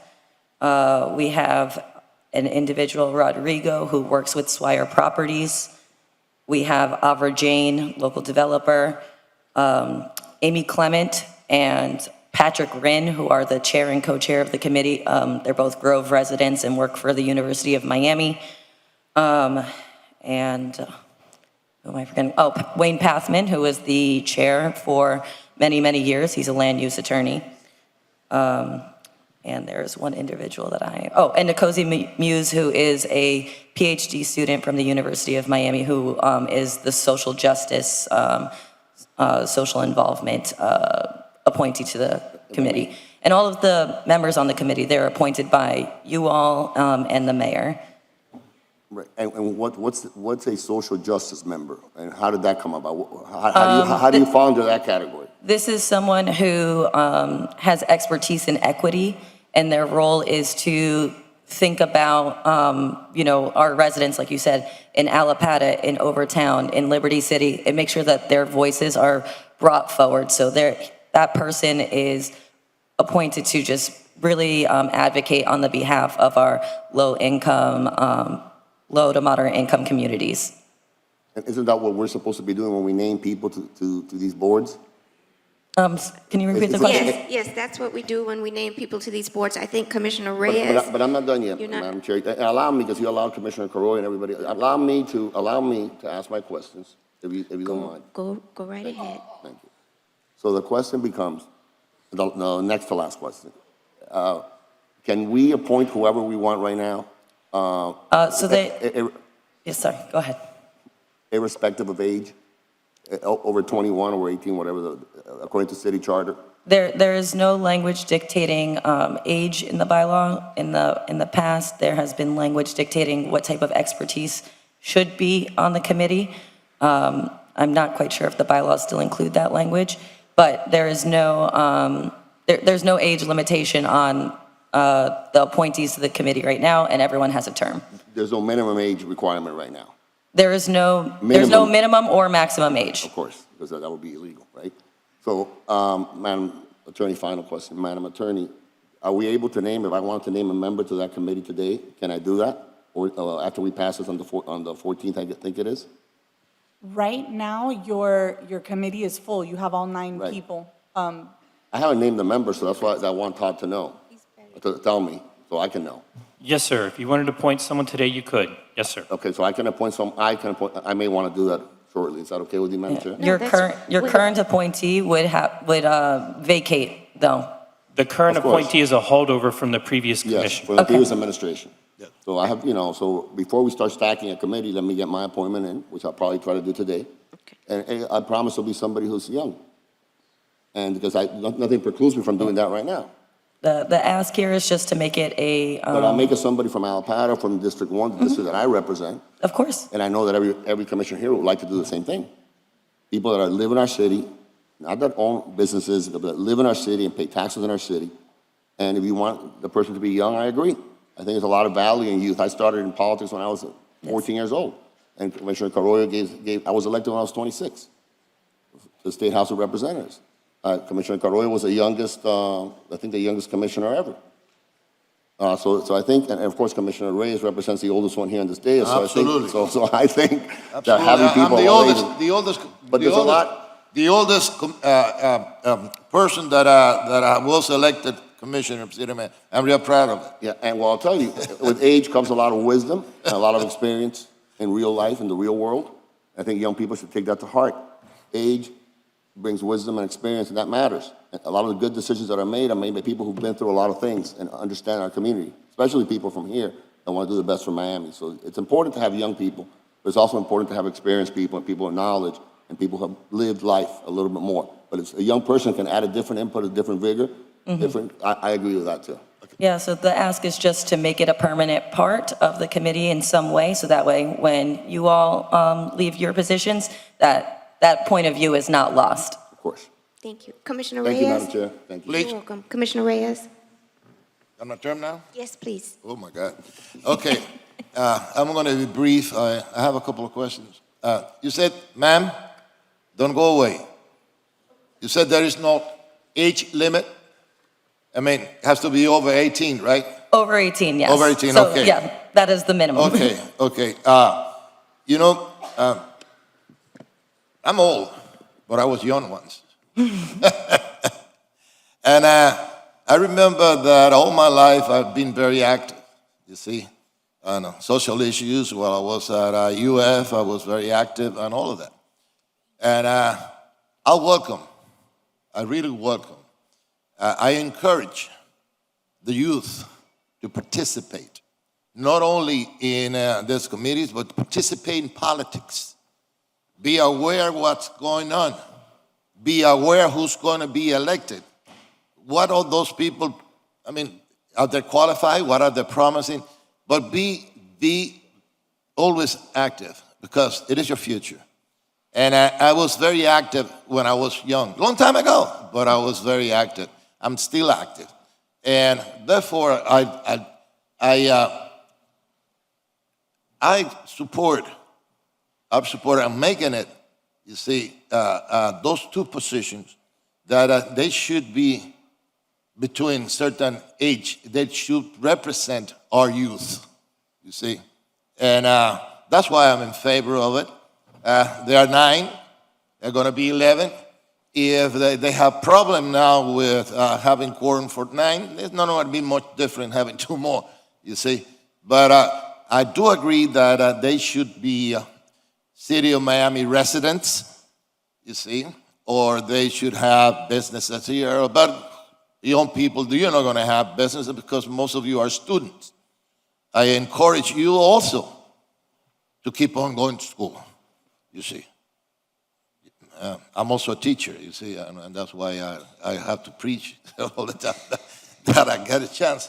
But I keep on studying, but keep on being aware what we are doing and that what it is, I mean, everything that all the issues that affect you and affect the community. And therefore, I will support including 2 young members. And the only thing that I'm concerned it is what kind of constraints will be placed to those 2 members that they keep on, I mean, anybody that we always gonna have some young members that they will bring their concerns and their ideas to the, so I don't know how we're gonna do it, but I encourage you guys to participate, and I support including 2 young members, and congratulations and thank you for coming. Thank you, Commissioner. Thank you, Commissioner Reyes. Commissioner Russell? Thank you, Madam Chair, and I'll be quick. Question for the clerk. So the current holdover seat for District 1, is that required to be a specific criteria of applicant? Yes, it's under the economics category. However, we can do some shifting. We could work with the Climate Resilience Committee if we need to when it comes to these designations. All right. I'm inclined to co-sponsor with Commissioner Reyes, either a resolution directing or a first reading ordinance today. I'm open to either one. I'll leave it to Commissioner Reyes. I do have you as the seconder to Commissioner Diaz-Bartia's motion to direct the city attorney to bring back an ordinance for the 414 City Commission meeting to add the 2 youth members. I support it, and I second it. All right, so There's already a motion in a second. I'm happy to co-sponsor that when it comes back. What I would like to add and recommend hearing everyone on the dais is that it be 25 and under. I think 29, then you're looking really at the college age youth. And that way it'll, and also restricted to a City of Miami resident, even though the other seats include board members that could be working in the City of Miami but not a resident. And if it's the will of this board, we could convert, this would be a reconstitution of the entire board, am I correct? This ordinance, the way we did it last time, had to be sunsetted and reconstituted. We couldn't just add 2 seats before. No, it's a simple amendment. To add 2 seats? Yes. Okay. That's all it is. That's easy then. It was much more complicated last time we did it. Okay. And if you don't want 25, you think it's too high, you can make 24, whatever, but it has to be within an age limit. Okay. That's what I would like. I'm clearly in support of adding the 2 seats for youth members. I also support that they should be residents of the city of Miami, and I would reduce the age as well from, I will limit the age between 18 and 24, 25. I don't have a preference between 24 and 25, but I love that they came out today and they spoke so passionately, and we have to encourage our young people to be involved, and that is how we keep our pulse on what's happening. And let's remember, guys, they're all our appointments, so we do have some say in who serves on this committee. So I do have a motion and a second. I believe, Vice Chair, you said you wanted to make another comment? Well, it's my motion, so I just want to accept the amendment and I accept it. The comment that I wanted to make was twofold. Thank you. It's a twofold comment. One, it's a 9-member board. We have 2 more. And one word that Commissioner Diaz-Portilla made keeps ringing in my ear, stacking. Now, the balance has shifted greatly to one group over every other category that we have there that only have 1 person. Then my secondary concern is we're doing this on this board. Are we going to discriminate with all the other boards that we have and not do the same? Are we not going to decide that besides youth, we should have X amount of members of this racial group, this religion, this ethnicity, and start breaking it up even more? And that's, legit series of questions that I'm asking. Why this board only? Has this panel of 9 that we have, what have they done since 2015 when they were formed that this nonprofit decided to organize people and wanted to stack 2 individuals in the board? And I'm not ready to vote for this until I get more information on how this came about, who are the people behind it, who's funding them, number 1. 2, until the administration can, and for that matter, when I'm saying the administration, it's probably more legal than the administration, can explain to me where does this put us with other boards? Are we going to have people coming to us wanting to change drastically? Because when you have only 9 members and you're putting 2 other, that's a drastic change. Are they going to want to change other boards too? And again, why only this board that we're going to make the special category? I would say the more intelligent way of going about it is that in the 9 different categories that we have, we look to see how we could change or make one of those into what is being requested instead of putting 2 more. But, I'm only one, and I'm expressing my ideas, but I do want to give a very personal opinion. I do believe very much in climate change. Our world is changing drastically as we knew it. So in no way am I one of those that's the denier, that the climate is not changing. At the same time, that I think we have to move forward and be responsible to the future of our city and future generations.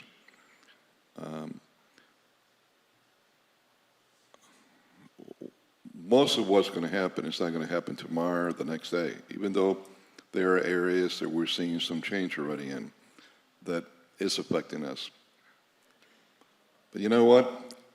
I can't help but to think while sitting up here that I hear so much of this, the world's coming to an end right away with climate change, and we have to do everything tomorrow. And I look at what is happening in Ukraine. Do you think that the people there are making or should make priority climate change? Do you think that the other threats that our world is facing, when you hear a war criminal, a thug like Vladimir Putin, threatened with nuclear weapons, when you hear our own president saying that Russia could use biological or chemical weapons anytime, or that we need to be prepared because we're going to be attacked by Russia through the internet. They're going to cyber attack us. I will tell all of you that those are immediate, dire threats right now that we're facing, and those are real. And I would suggest to all of our residents here and beyond that we should all be looking at the immediate threats that we face that could change our lives tomorrow, where no one's going to then be talking about climate change, because I will tell you, the Russians, the Chinese, and to some extent the Iranians, maybe a lesser extent the North Koreans, they have the ability through the internet, that wonderful internet that's the best thing and worst thing that man has created. They have the ability right today, if they want us, to bring America to its knees. And we have the same ability to do that to them. And what am I talking about? They could knock off a tremendous part of our power grid, water plants, where it's not going to be like a hurricane that 2 or 3 days we don't have lights and we're screaming, complaining, demanding that FPL has to give us lights immediately. You're not going to have lights for weeks and weeks and months. And the first that will be dying are going to be the elderly. And so on and so forth. And you think that the rule of law is going to apply? No. You're going to have mass chaos out in the streets. And that's without nuclear. Yeah, laugh, guys. I know. That's not what they teach you in school. But this is a reality. But you guys are going to be the ones who will suffer the most, the ones that are laughing out there. You know what? Just to make your day, and you could laugh a little more on your way home, I'm going to give you something so you could think about when you go to bed tonight, worrying about that we're going to drown tomorrow with climate change. Some years back, while I was taking what I can't take any longer, while I'm here, a vacation, I was with a friend of mine in the middle of the Amazon River, in the yacht of a very important person in the country we were in. And this friend of mine was the top intelligence officer in that particular area of the world for our country. And at the night, he expressed to me a concern that he had that was worrying him a lot, that he had to have finished a report that he did recently at the time, that he was one of many that had to write about it. If Iran had gotten through our border into the U.S., 8 nuclear suitcases that supposedly they had gotten when the Soviet Union broke up and bought from one of those countries that the stands that broke away from the Soviet Union. And he told me that he wrote in his report that from his point of view, in what he knew, there was of a limited source, he didn't think that had happened. But he told me, in reality, I don't go to bed a single night thinking, did they get those nuclear suitcases into our country or not? And the reasoning for Iran trying to get him through was that they wanted to have him here in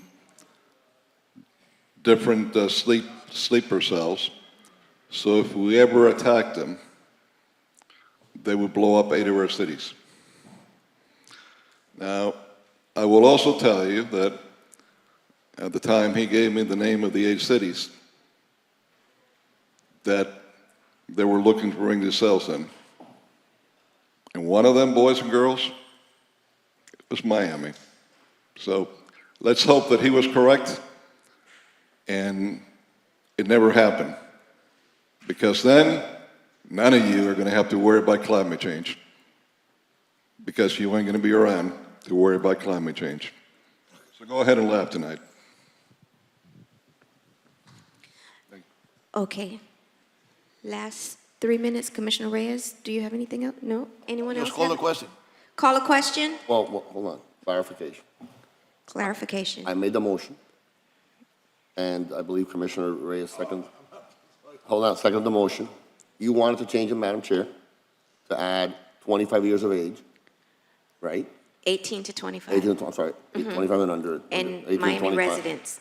And Miami residents. Yes. But with the only purpose of the motion is to bring it back, correct, on April 14th to discuss, not to approve it. And we can have the debate that Commissioner Carollo and I want to have about the merit of stacking particular boards, because it is the law of unintended consequences. It could happen with other boards. And all of a sudden, we start shifting the balance of power in these boards. And the reason why they exist is to create a balance of power within the existing boards to recommend to us the best, from different points of view, the best possible solutions to a lot of the problems that we face in the city. So the only purpose of the motion is to bring it back on April 14th, not to any way, shape, or form to say I'm going to support it when it comes back on April 14th.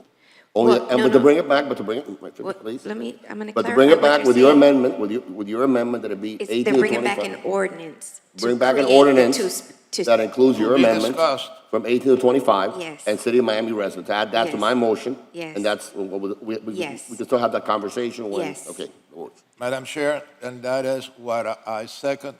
And I mean, this is not final. What we're going Right. to do, They- we're no, going to because bring we it have to back change and the we can ordinance. reform. Right. But Yes. we are going to discuss anyways, Yes. including More two young, discussion. I mean, Yes. 2 young persons in Yes. Yes. Okay, ma'am. Yes. Okay. Clarified. No, Victoria wants to further clarify. I just wanted to clarify that right now, as drafted, it's these 2 extra members to be appointed by the mayor. So did you want, I just wanted you to That know, is- and it could be changed at that time if, that- based on the appointment discussion that Yes, you've been that's discussing. fine. But Madam that's Chair, fine. that is the point of discussion also, how those, if we add 2 members, how they are going to be, is going to be appointed, and, I mean, in order to Okay, avoid stacking. okay. And lastly, since you put the residency requirement, that's for every member, right? Because as right now it's drafted, it's if you work or live or have a property in. So did you want the residency for everybody or for just those 2 extra members? That's the only We'll thing I wanted discuss to that when clarify. it comes back. We'll discuss that when it comes back. Okay. Yeah. All in favor? Aye. Aye. Aye. It's 4-1. Thank you. Okay. First hurdle, you guys, first hurdle. Thank you. All right, we are now on, hold on one second. Oh.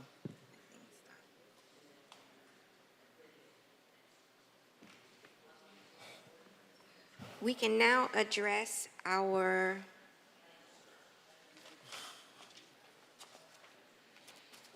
PH item. PH1. Do I have a motion to pass PH1? So moved. I'll second it. Second. Good. Any discussion? Madam Chair, Yes? I would just like to see that the additional funds that are generated add to shoreline cleaning and not supplement existing shoreline cleaning. We already have a budget, we have a shoreline cleaning agency, but where the very shoreline we were at together this past week for that park ribbon cutting, we could see there's still a lot more work to be done. So if this is additional money, I'd like to see it end up being additional. It doesn't need an amendment, it's just a, Okay. It does just a that. direction of the manager. And I have a question for staff. I'd asked the question during my briefing, and I haven't gotten the answers yet with respect to Legion Park. Good morning, Madam morning. Chair. Barbie Hernandez, Parks and Recreation Director. I understand that there's a find grant to supplement the funding to renovate the motorcraft, The boat ramp. the boat ramp. Yes, ma'am. And I would like to not have it be a motorized boat ramp. I'd like it to be a non-motorized boat ramp. And I understand the find grant requires that it is a motorized boat ramp. And I'd ask staff to let me know how much that grant is and if we could find other resources, because having motorized vehicles, aquatic vehicles, is not conducive for the neighborhood, and I haven't gotten that answer yet. So the grant was about $750,000. It's a reimbursement grant. So once we complete the project, then Fine would give us the grant, but it's fully funded right now. Okay, well, I do not want to utilize that grant because I'd like the boat ramp to be a non-motorized boat ramp at my Legion Park. And other than that, I think, Madam Chair, comment on your comment. We've established several fine grants at several waterfront parks that have given significant monies, including non-motorized access. They built a dock most recently at the Jimbo site for non-motorized only. So Well, they can do it if they want to. okay, and Commissioner Russell is bringing attention to the issue that I have with staff. No one from this moment has said there is an option, there has been a grant to do exactly what I'm asking for. I was told that if I don't use this grant, we're gonna lose the money and this is the kind of stuff, Mr. Manager, that I have been bringing to your attention. There is an alternative. Commissioner Russell just advised me that there is an alternative, but no one from your staff has given me or my constituents that alternative. But so, agreed there is, but when we specifically apply for certain grants, there's provisions within those grants. With those particular grants that Commissioner Russell's referencing were specifically with a non-motorized use. In this particular case, it was part of the grant application. So when we went back to them and said, hey, look, can we remove this criteria? They said no. Okay, but. So that was But when what you're we got. applying for grants, you Yes, they have said to no. take into consideration the needs of the community. It should not have been applied for as a motorized boat ramp when it's clearly not what my community wants. And then no one, but then no one said, well, we have done this. Can you apply again for non-motorized boat ramp? I feel as if I'm always being forced to take what staff says as gospel. But remember, these grant applications, they predate your tenure as a commissioner. I understand they whatever predate- opposition. Hold on, don't argue with me. I understand that they predate my tenure as commissioner, but since I've gotten here, I have been an advocate for not what I want, but what my community wants. And no one from the staff has said that this has been done here, or this can be done. I have been just forced, almost as if to say, if you don't take it, you're going to lose it, and we won't be able to get the renovation for the boat ramp. That's how I feel. I don't like that approach that I have been given since I became commissioner. And I just want to make it clear that for Legion Park, we want a non-motorized boat ramp. Please get the funding or fund it through general funds. I don't know, I don't care, but that's what we want for our community. Commissioner Russell? Thank you, Madam Chair. I would co-sponsor a resolution with you because this problem predates you. We have an amazing fine commissioner who has so much money to bring to this city, yet we as commissioners are not at the table when these original grants are applied for. We've had to cancel so many of those grants because they've gotten down the road by the time they get to us, and we say, whoa, this isn't what this area needs. Why was it applied for this way? But it's not the fine commissioner's fault. He's ready and willing to write checks every year, and we shouldn't lose that money. So the resolution would basically be to require that before fine grants are applied for, that they are brought to the commissioner of the district's office for review. And I think that would solve the problem. Same thing with RFPs. We see the RFP down at the end of the road, and it may not be what we as a body want. And then we just are up or down, and we end up killing it. Well, I agree with that. That is a good idea. That's a lifelong problem here. That sounds very reasonable. reasonable, Yeah. sounds beautiful. Yes. And That's a good idea. then, if you don't have anybody assigned to each resolution, everybody forgets, and we're back, to the same problem that we have here today. Homeless, how many ordinance resolutions have we passed? I don't want to, get into it now, but have you seen any changes in your district, Commissioner? I haven't seen any in mine. I haven't seen any in downtown Miami. On the contrary, I'm seeing more people. And I'm working on it. I'm working on it. well, I know you're working at it, but the problem is, all of us are limited by charter and what we could do. So, it's like a commissioner that we used to have here used to say, everybody wants to go to heaven, but nobody wants to die. This whole thing with the homeless situation is getting really, really ugly by the day. And we get blamed, and our hands are tied. I have brought every ordinance, every resolution that I can, and this commission has passed it. And we still have the same thing out there, and you know what it comes back to, Commissioner? And the issue you brought up, the one I'm bringing up, and every other one here. There's no accountability in this city. No one is afraid of being fired. No one is accountable. How you resolve a problem employee is you bring him to another department, another area of the city, and you give him a raise, maybe. And, you know, I would be happy to, vote with you on that resolution, but I'm just saying to you, don't think that by us passing resolutions here, that's going to be the end of it. You might be back in the same situation in a short time. I'm going to second Commissioner Russell's resolution. Okay, there's a motion, there's a second. Is there any further discussion? All in favor? Aye. Aye. Okay. Now, we need to go back to PH1. Yeah, I have a question on this one, different than yours. Vice Chair. Who is this company that we're entering into a contract with? Pat L. LLC. Good morning again, Commissioner. Good morning. Paddle it's a company that they came to the city about a year ago, requesting to see if they can provide this service out on the water. Between Parks and Procurement, we did some research. They're a company that's done it now. They have an agreement with Key Biscayne, the county, Boca Raton, and a few other cities obviously on the shore line.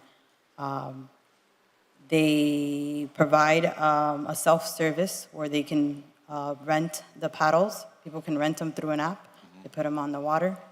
We have an 80-20%, so 20% revenue comes to the city, and they will maintain them, self-serve them. They provide the customer service and things of that nature. My request. So, did we put this out to a bid, or are we piggybacking?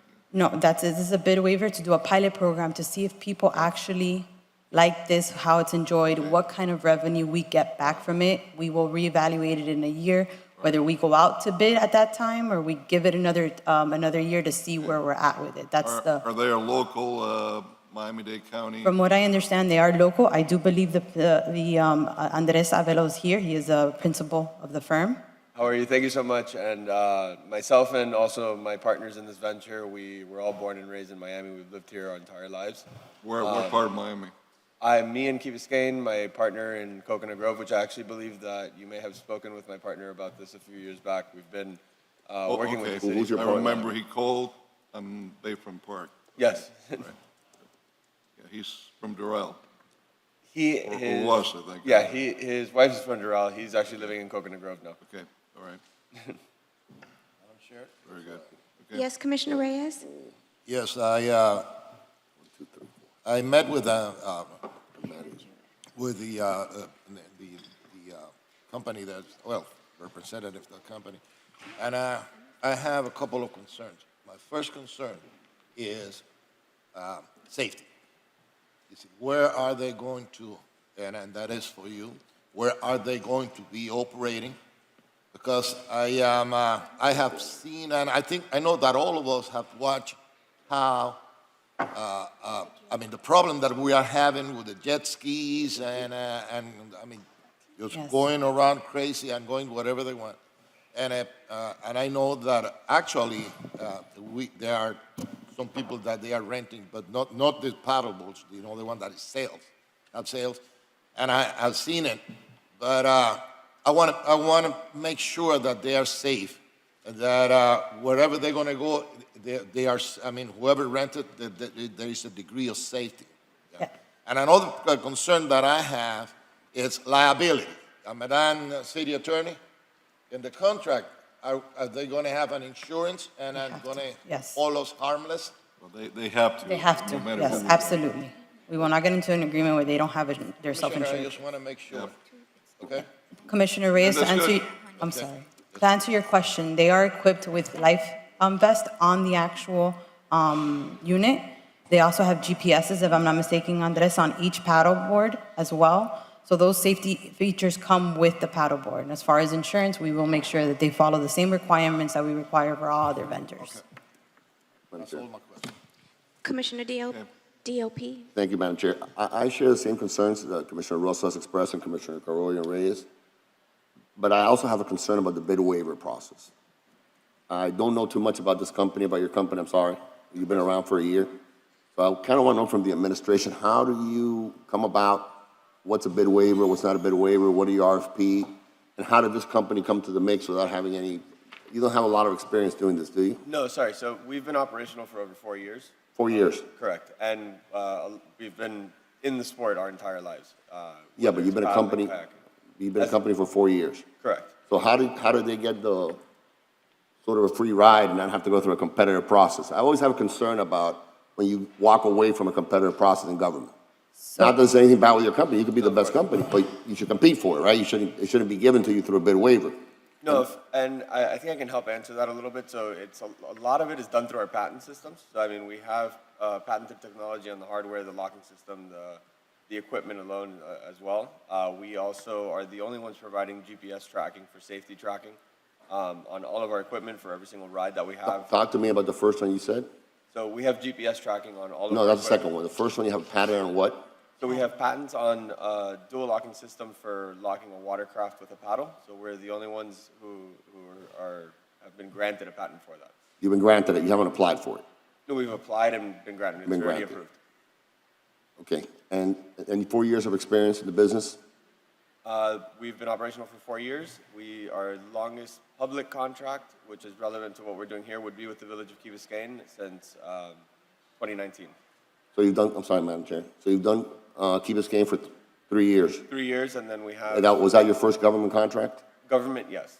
And Okay. then with other cities, we have contracts with counties ranging from Palm Beach County, Clay County, Pinellas County. We're operational within sub-municipalities within those counties. We have 22 different contracts throughout the state currently. 22 contracts, okay. And is that why you picked them, Mr. Manager? No, so this was intended to be a pilot. Obviously, this technology is relatively new, although they've been operating out of Key Biscayne. So this is really a trial run. That was why it requires a 4/5. It obviously has a limited timeline to it. The purpose is to evaluate it and then determine whether or not we want to then RFP it to continue that type of activation there or expand it to other parts of the Yeah, city. but it's still $750,000 contract without any competitive bidding. It's a pilot, yeah. Well, I mean, but you can still do competitive bidding, and you could, in the bidding process, you can identify as the only company that can do it, right? My concern, manager, is I've seen a number of these, and Madam Chair, you will know, you will see this as you spend more time here. The administration comes up, and not your administration, I've heard the previous administrations do the same thing. You know, you come up and you all of a sudden, well, a bid waiver for this. I like the competitive process in government. I think we get a better deal. As a matter of principle, as a matter of philosophy, I like for things to go to the competitive process, to an RFP process. I understand we have emergencies and things of that nature. We're going to have another issue later on today with debris cleanup that we can discuss, the same competitive process issue. But I like things to be that way, and I don't like the administration coming to us and saying, hey, 4/5, and they don't have to compete with other companies that may provide a better service and a better deal for the city of Miami. That's my concern. So I'm not sure, nothing against your company. No, I know. You're probably good guys. You have 22 contracts. That means you're doing something right. But I don't know you. I don't know your history. And I prefer a competitive process through experts that can tell us, hey, this is the best deal for Miami. I'm always trying to look for the better deal for Miami. 80-20, I'm not sure is a better deal for Miami, just off the top of my head. But maybe it is. But we don't know that unless they compete. If I can provide a little bit of just information, to the best of my knowledge, we are providing the best returns back to the city in terms of a revenue share perspective. Okay. So we do that intentionally to be. I would not expect you to say anything else. I mean, come on. Madam Chair. But, so I'm going to vote against it today, not because of your company. You could very well come back to us next commission meeting, and you and I can sit down and talk, and maybe I vote for it. I don't like the general principle, general idea of coming here constantly. It's happened many times. Commissioner. You couldn't give me a good reason. He gave me a good, when the pattern makes sense, I want to take a look at that, if you don't mind. But you didn't give me a good reason why you pick companies like this, even if it's a pilot program or not. Where does that company come from, and why all of a sudden do some companies get that and others don't? Can I speak? Okay, that's my concern. I'm just going to No, vote against it. absolutely, Commissioner, and as, Hold on one second. You haven't been recognized. I know Commissioner Manolo Reyes has a question. Commissioner Russell, so I'm going in order number. Commissioner Russell? I'll defer to Commissioner Reyes. I'll defer to Commissioner Reyes. Commissioner Reyes. That's because of age, right? No, just because you were first. Oh, okay. No, I've said it before somebody else says. Okay. Commissioner Diaz de la Portilla, I agree with you 100%. Since day one, every single, deal that we have done, I've been asking for competitive bidding. And this forfeit is just a subterfuge to do away with public bidding, competitive bidding. And it's a subterfuge to grant anybody that we want or anybody that has the favor of the commissioner or some commissioners and the mayor, grant them either land or grant them a contract. I think that we have to be more strict. We have to be more strict on bypassing the competitive bidding process. I agree with you, and I really will hope that we become more strict, because pretty soon we're going to be voting on something that also bypass competitive bidding. And I had stated all along that the best deal for our city, it is when we have competition. And when we get a proposal for bidding, we set the rules, we set the conditions, we set what we want to obtain. But by having anybody comes in and bypass the bidding process, they set the rules. They set whatever they want. You see? And that is happening, and I agree with you 100%. And I hope that we become a little strict, more strict on bypassing competitive bidding. You see? Madam Chair. Commissioner Russell. Thank you. Competition is one of the tenets of capitalism, and it's very, very important. It best serves our constituents, our residents as a whole, when there's competition to keep prices down. I went to a town that had a scooter program where they just handpicked one scooter company. 5-minute ride was $16 on a scooter. I could have taken a limousine. Whereas ours was pretty open, and there was competition that kept prices down. More expensive than a limousine. Yeah. I'm in favor of this item, and I'll tell you why. Most of you know that I was in the yo-yo industry before, but some of you may not know I was in the water sports industry for 10 years. I was one of the first stand-up paddleboard distributors nationwide here in the country. And I got out of that business as I came into politics, but I've never seen anything like what they offer, and I almost kind of wish I had thought of it. So when we do our diligence on this, I do hope to find that they are the only one who does provide this, because when we do a 4/5, it should be because they are the only game in town, or because that slot A fits tab B only, like the software and a hardware of a company, you have to 4/5 it. Otherwise, there should be competition. If there is uncertainty on this board, I would recommend a deferral, and so that we can do our research to see whether a 4/5 is warranted. The administration should have done that diligence to say, I don't know of any other company, we've done the research. Is that a motion?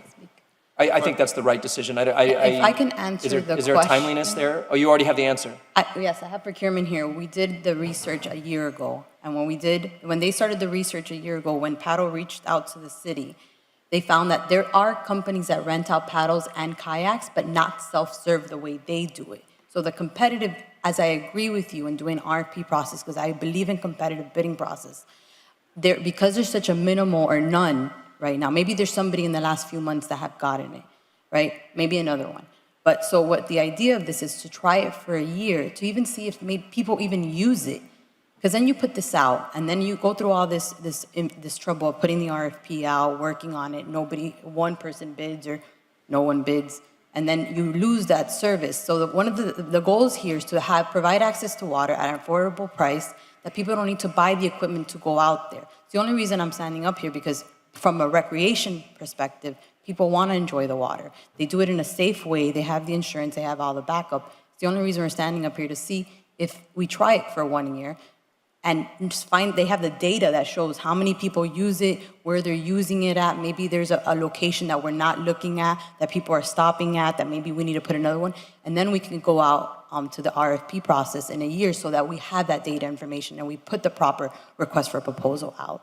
That's my recommendation, and those are the response. If I could also comment on that. I want to second Commissioner Russell's motion that we defer the item. Yeah, 2 weeks is fine, I think. No, 2 weeks works. Go ahead, Vice Chair. Thank you. Thank you. What is the total value of this contract? It's an estimate, a yearly estimate? What's the proposal? You guys, I think it was 8,000 monthly for the city So is about what? 8,000 per location that is open. Per station, right? Okay, but is this what you're going to earn in revenue overall, or is this where you're paying the city? This would be what the payment is back to the city. So, Okay. I mean, and of course, as part of our core business, the major benefit is through cleanups and being able to clean the shoreline, and that's the major initiative for Okay, Parks so and you're offering the city 8,000 a month for this pilot program. That's 96,000 a year. What is your estimate of your overall amount, your gross amount that you're going to make? So our overall estimate would be 40,000 per station, so about 10,000 per board that we put out into the market, of which we provide a 20% revenue share back to the city. Okay. All right, well, I have no problem, whatever the will of the commission is. This is a small contract, it's a pilot contract, it's not for long. So if the commission wants to defer it, we'll defer it. If I'm comfortable with it today. I was only deferring because I was feeling the atmosphere of the board, uncertainty on the 4/5 for the pilot. But I'm ready to go on it today. Well, I could vote for it. I mean, this is small. It's not a major contract, and it's only for a year. So I have no problem in letting this one go through, but it's up to the board. I'll withdraw my motion for deferral. I have no problem going forward with it. I just want to be clear. Let me have some understanding about what's going to happen in Legion Park for the non-motorized boat ramp. When will that be up and running? Because this program is to be in that park. To give you an update, I got an update this morning from OCI on the Legion Park. They're at a pause right now because there's delay in construction material, but they're looking at finishing the ramp in September of 2022. But we heard you loud and clear that you do not want motorized boats in that ramp, so we got the directive on that. I'm ready to move forward on this. I withdrew my motion. So there's a motion and a second. All in favor? Sorry, the mover is Commissioner Russell to pass? I'll second it. All in favor? Aye. Aye. No, All against? no. 4 in favor, 1 against. Thank you. Thank you. Thank you. We are now on our resolutions. Are there any resolutions that Vice Chair or Commissioner Alex Diaz de la Portillo would like to pull for discussion? RE1, RE3, and RE7, obviously. I don't know if they've been pulled before or not, but I don't have it here in my notes. No. Okay. And most of it's just some issues that I want to ask. Okay. That's it. So Nothing. do I have a motion to pass RE 5 and 6? And 2 also, right? No, 2 is a 4/5. Oh, Yeah, well, sorry. 2 is a 4/5 vote. So do I have a motion to pass So moved. RE2, Moved. 5, and 6? So moved. Second. Commissioner, I just wanted to clarify some language on RE2. We're not on RE. We are. We are. She added RE2 to it. Yeah, Right. she added Oh, I that, thought because of 4/5 you kept it separate. I No. apologize. and then she added. So go ahead. I just wanted to clarify that we're declaring it for CCNA purposes, that it's a procurement emergency. I don't know that the language was very clear on RE2 and caused a little confusion. Is everyone clear with that? Yes. Okay, so I have a motion and a second to pass RE2, RE 5 and 6. 5 and 6. 5 and 6. All in favor? Aye. Any opposed? Motion carries unanimously. With RE2 being amended. Madam Chair? Yes? Now that the item is passed, and I do very much respect the the city attorney and the administration's reason and purpose for bringing the procurement item on RE2, what we did sets precedent. We are the first city that I know of in Florida to declare a housing emergency. And even though it's just for the procurement side, we have now recognized that we have a crisis. And I think there will be a lot of pressure on us to take action on that, which of course we already are. But this action will open the door for new possibilities for us to take more aggressive action on the affordable housing crisis that may be able to free us up a little bit of some state preemptions. So I've asked the city attorney to work with my office, at least on all of the tools that would be available under a general housing emergency declaration that we could choose to bring, and I obviously recommend that all of us get versed on that if we're not already, because this is something. Right, because there absolutely is a housing crisis existing in the city of Miami. Right, I just wanted, okay, so, and that's what I was trying to clarify. This resolution is not declaring a housing emergency. What it is doing is declaring an emergency for purposes of procurement to dispense with the CCNA requirements. I just wanted that to be very clear. I think what the commissioner may want needs to be brought separately and really vetted, but we understand there is affordable housing issues, there is a shortage, and that is why this is being brought. Okay. It is not a true declaration of a housing emergency pursuant to what Commissioner Russell is requesting. But we do have an emergency housing crisis, so. Okay, let's take on RE1. Commissioner Alex Diaz de la Portilla, you pulled that? Yes, ma'am. Thank you, Madam Chair. This is for the city manager. He's proposing it. Can you clarify, Mr. Manager? Mr. Manager, can you clarify, we passed a resolution, right, to have a federal lobbying agency, right, company, about 8 months ago. Something like that, right? And now we're changing it. It went from Spalding and Knight now to Becker and Polikoff. We didn't pass that one. We passed, No, we believe Commissioner Watson sponsored Yes, an item, sponsor an item to give a federal contract, our federal contract, to Spalding and Knight. Yeah, so we passed Did that happen or not? We passed it as an emergency to actually engage somebody on an interim basis, knowing that we needed to RFP, right, and do a solicitation That's what to clarification. onboard a permanent lobbying team. So you RFP'd and Becker Polikoff won? That's what I wanted to know, that's it. Okay. So Spalding and Knight is no longer with us. They won't be once we I transition. mean, they're with us, but no longer with the city of Miami. Okay. Okay, So, Vice Chair? Who are going to be the principals from this firm that are going to be leading the representation of the city in Washington?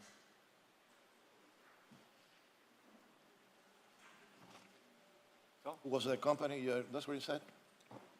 Who's the going to be principals. leading it from them? That's right, that's right. You know, which are the principals? Who's going to be the lead? Yeah. Commissioner, the main The principal, lead lobbyist in Washington. excuse me? The lead lobbyist in The lead lobbyist is Omar Blanco. That's who we've been in communication with thus far. Secondary? I can get you that information, but the only Well- one we've spoken to is Omar Blanco. well, wait a minute. We need to know who's going to be carrying our water in Washington. That is. Is that it only is- Omar Blanco? Omar Blanco is the senior director there, And you- the do you- DC do you know- office. Do you know the other members of the DC office? I can get you that information. Okay. Yeah. Is there readiness on this commission to pass RE1? Yes, ma'am. I'll move it. Second. All in favor? Aye. Aye. Motion carries unanimously. RE3? So moved. No. Wait, Commissioner Diaz de la Portilla. This is the same issue that we had, Mr. Manager, I think last year when we discussed the same 5 companies who subcontract, and then subcontract to the local companies that end up doing it, right? It's normally the way the business works. So in essence, whatever they charge per metric ton, and then they subcontract, and then local guys here that end up doing the dirty work, for part of it, no, lack of a better term. If I may, Annie Perez, Director of Procurement. Commissioner, we did have in the solicitation strict requirements about equipment that they had to have, but you are right. These companies do come in and subcontract. As a matter of fact, FEMA, says that in good faith, they should hire local resources from the disaster area. So we put in the solicitation that a 30%, that they should hire a minimum of 30% from our area. So, but they do subcontract. Yeah, okay. Yes. Can you just, in layman's terms, tell me, it's by metric tonnage, right? I'm sorry? But when they pick up, it's by metric ton? That they have different terms that they use? There's different terms, that's the one I'm talking about. You want to go? Go ahead. Cubic yards, okay, so it's like concrete, okay, so it's cubic yards. Yes. So which company do you represent? Per yard, that's what they have their trucks measured by the yardage. By the yard, yeah, like concrete. Monitoring company comes in and measure the trucks, and then this, once that placard or that sticker is put on, it's measured, it tells how many cubic yards that truck is and what it holds. And what does the city of Miami pay per cubic yard? It's different prices for the different kind of debris that they pick up, so it's different. Yes, Okay, so if it's I don't let's have compare the apples price. to apples. If it's vegetation, it's a different price. Right, of course. If it's C and D, it's a different cost. If But it's just give me one straight example. white goods, Let's say it's vegetation. vegetation. Okay, vegetation. What does the city of Miami pay per cubic yard to pick up that debris, vegetation? We have different pricing because it's Well, different, let's yeah. go- let's try- So let me just explain something, just for a little point of I clarification. sort of know, I just want you to make it really simple Okay, for me. okay. Okay. So, Compare apples to apples for me. okay, so this contract, how it's different from the current contract that we have, the current contract had very simplistic, it was done many, many years ago, has very simplistic pricing, and what we discovered with Irma was the first time that we used that contract, was that pricing structure really didn't make sense because there were other things that kept coming up. So, I'll give you an example. The pricing is, so right-of-way vegetative debris removal, estimated quantity 75,000 miles, price per cubic yard $12.95. That is one vendor. And I can, and Commissioner, we can provide a matrix for you all if you like. You should have done it before we voted on this contract, because we had this same debate last year. So you should have done it before. Another example where we get information here, and we vote on 5 companies because it's an emergency, because the hurricane season is coming up, we have to have everybody in place. Understood, my So bad. the city gets up getting screwed at the end, because we're paying $12.95. What does the company pay the subcontractor, the people that actually pick it up? What is a company that gets paid $12.95 pay the subcontractor that actually picks up the vegetation? You know the industry, obviously, right, sir? What do they pay subs? typically? You subcontract this work. I don't even know who you represent, so I'm sorry to be asking the wrong He's person. our solid waste director. Oh, I'm sorry. I'm sorry. I'm sorry. Okay, so I'm sorry. Right, hold on, so.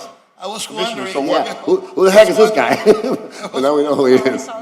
Okay. Best solid waste director in Well, Miami-Dade all right, well, County. And he's Well, I amazing. apologize, He's amazing. Welcome to Miami. Madam Chair, Vice Chair, Commissioners, Wade Sanders, Solid Waste Director, City of Miami. Commissioner, each of the vendors that we have, and I'm trying to understand the question that you have, whether it's Crowder Golf, DRC, TFR, each one of those categories, if it's vegetation, each one of those individuals would have a different price for their vegetation, if I'm understanding what you're asking. Correct, but Now- so let's use Ashbridge as an example. It's the Okay, first one- Ashbridge. It's the first one that's listed here, so let's use them, and not picking on them, just using them as an example. Right, We pay them $12.95 for debris, vegetation debris, right? right. What do they pay the subcontractor that actually picks it up?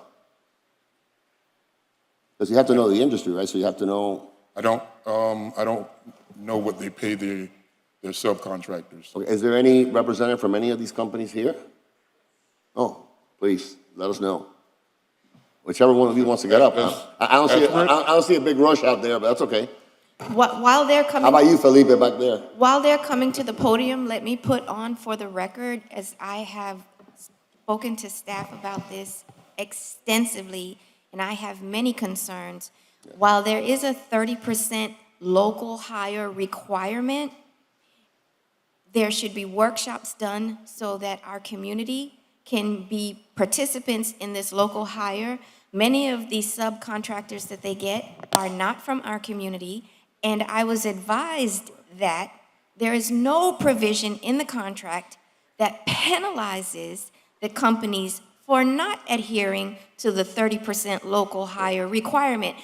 Therefore, why is that requirement even in there? Because nothing happens to the contractor if they do not hire 30% of local contractors within our community. And that to me is troubling. I'm not clear who wrote this contract, because it just does nothing. It does not do anything to employ our community. We're at the last minute. I deferred this the last time it came up, and everybody was up in arms. You know, we have to have this in place if a disaster comes. But my concern will always be our community.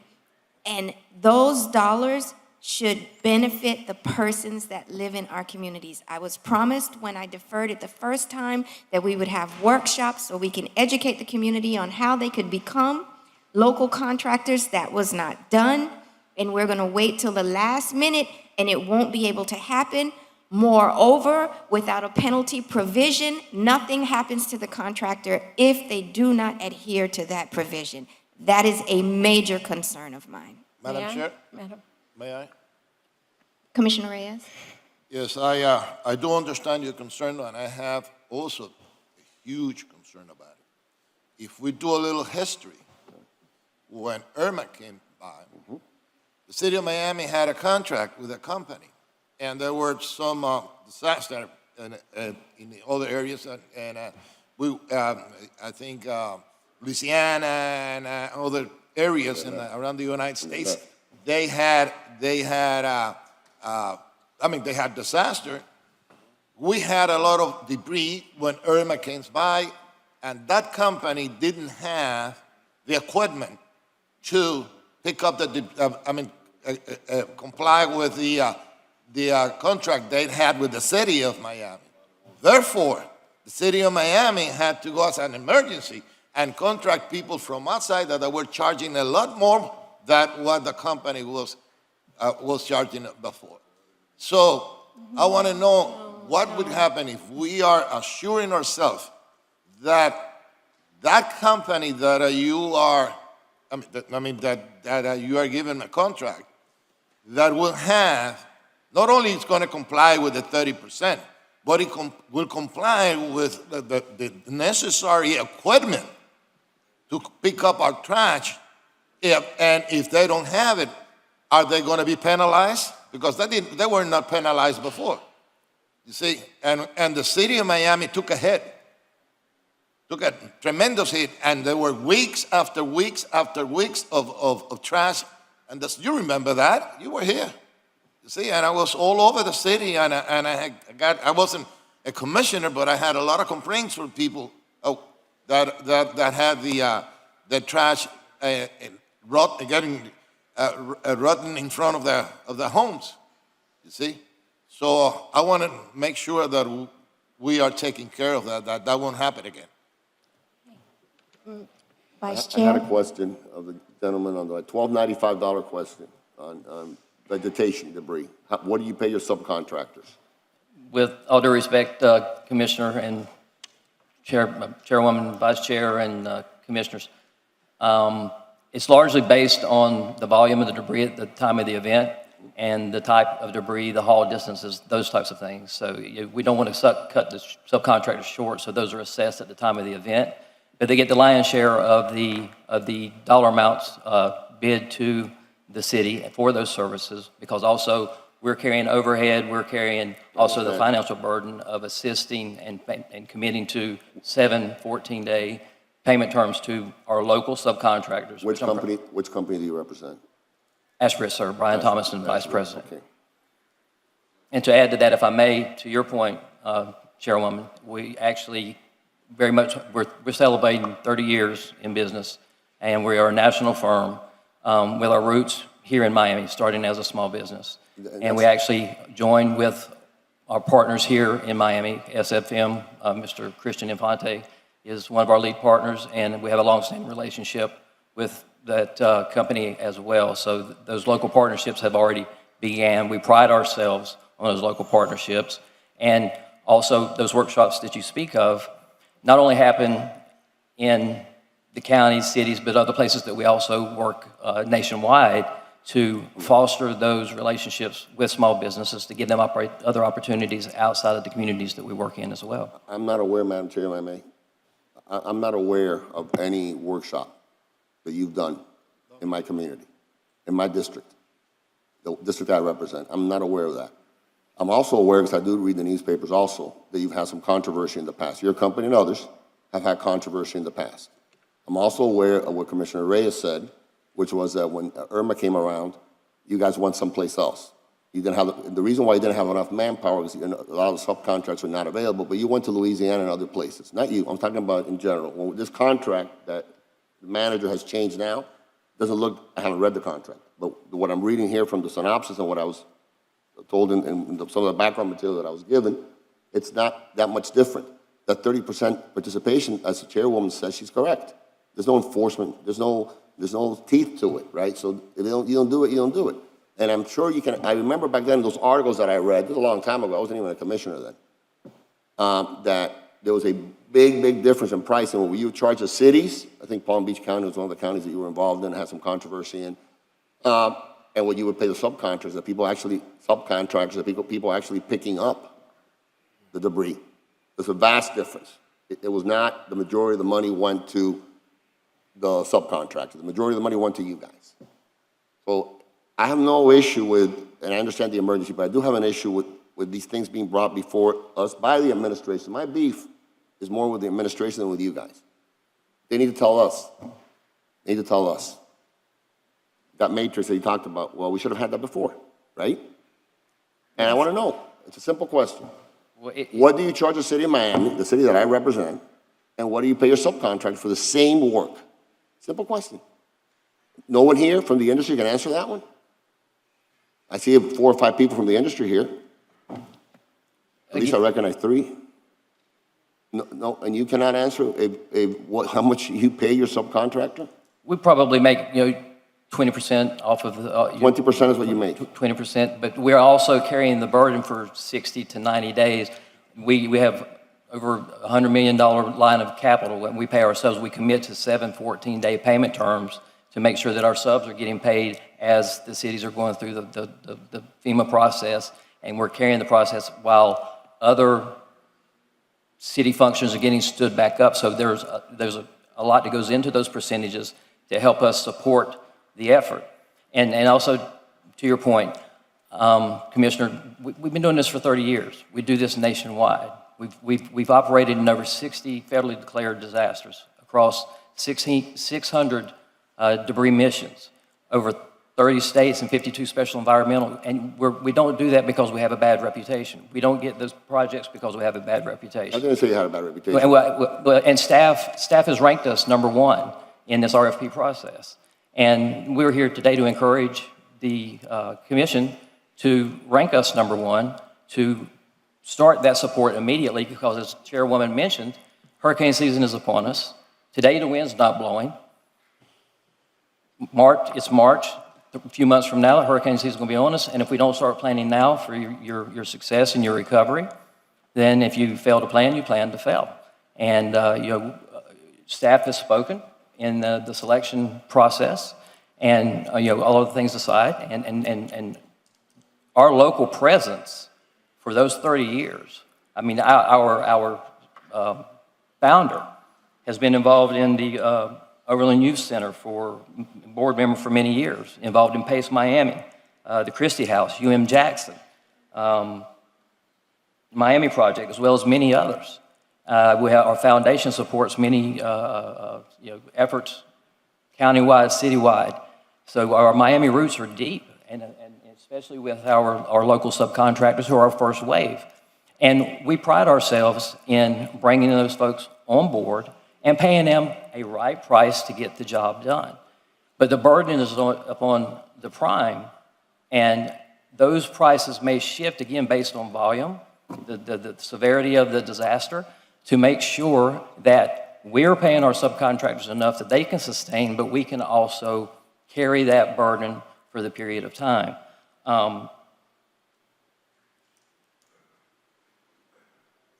Lessons learned from the disasters that you spoke of in the past, from Irma and back in 2017. We've all learned from those lessons, and that's the reason that Ashbridge, being your #1 ranked contractor, wants to get engaged with staff to get the process going, to get the planning going, because not only lessons learned in Irma, we've learned lessons from 2017 to present day in Kentucky from the tornadoes. We don't stop working. We don't stop working, and we bring that requisite knowledge and expertise with our team, our leadership.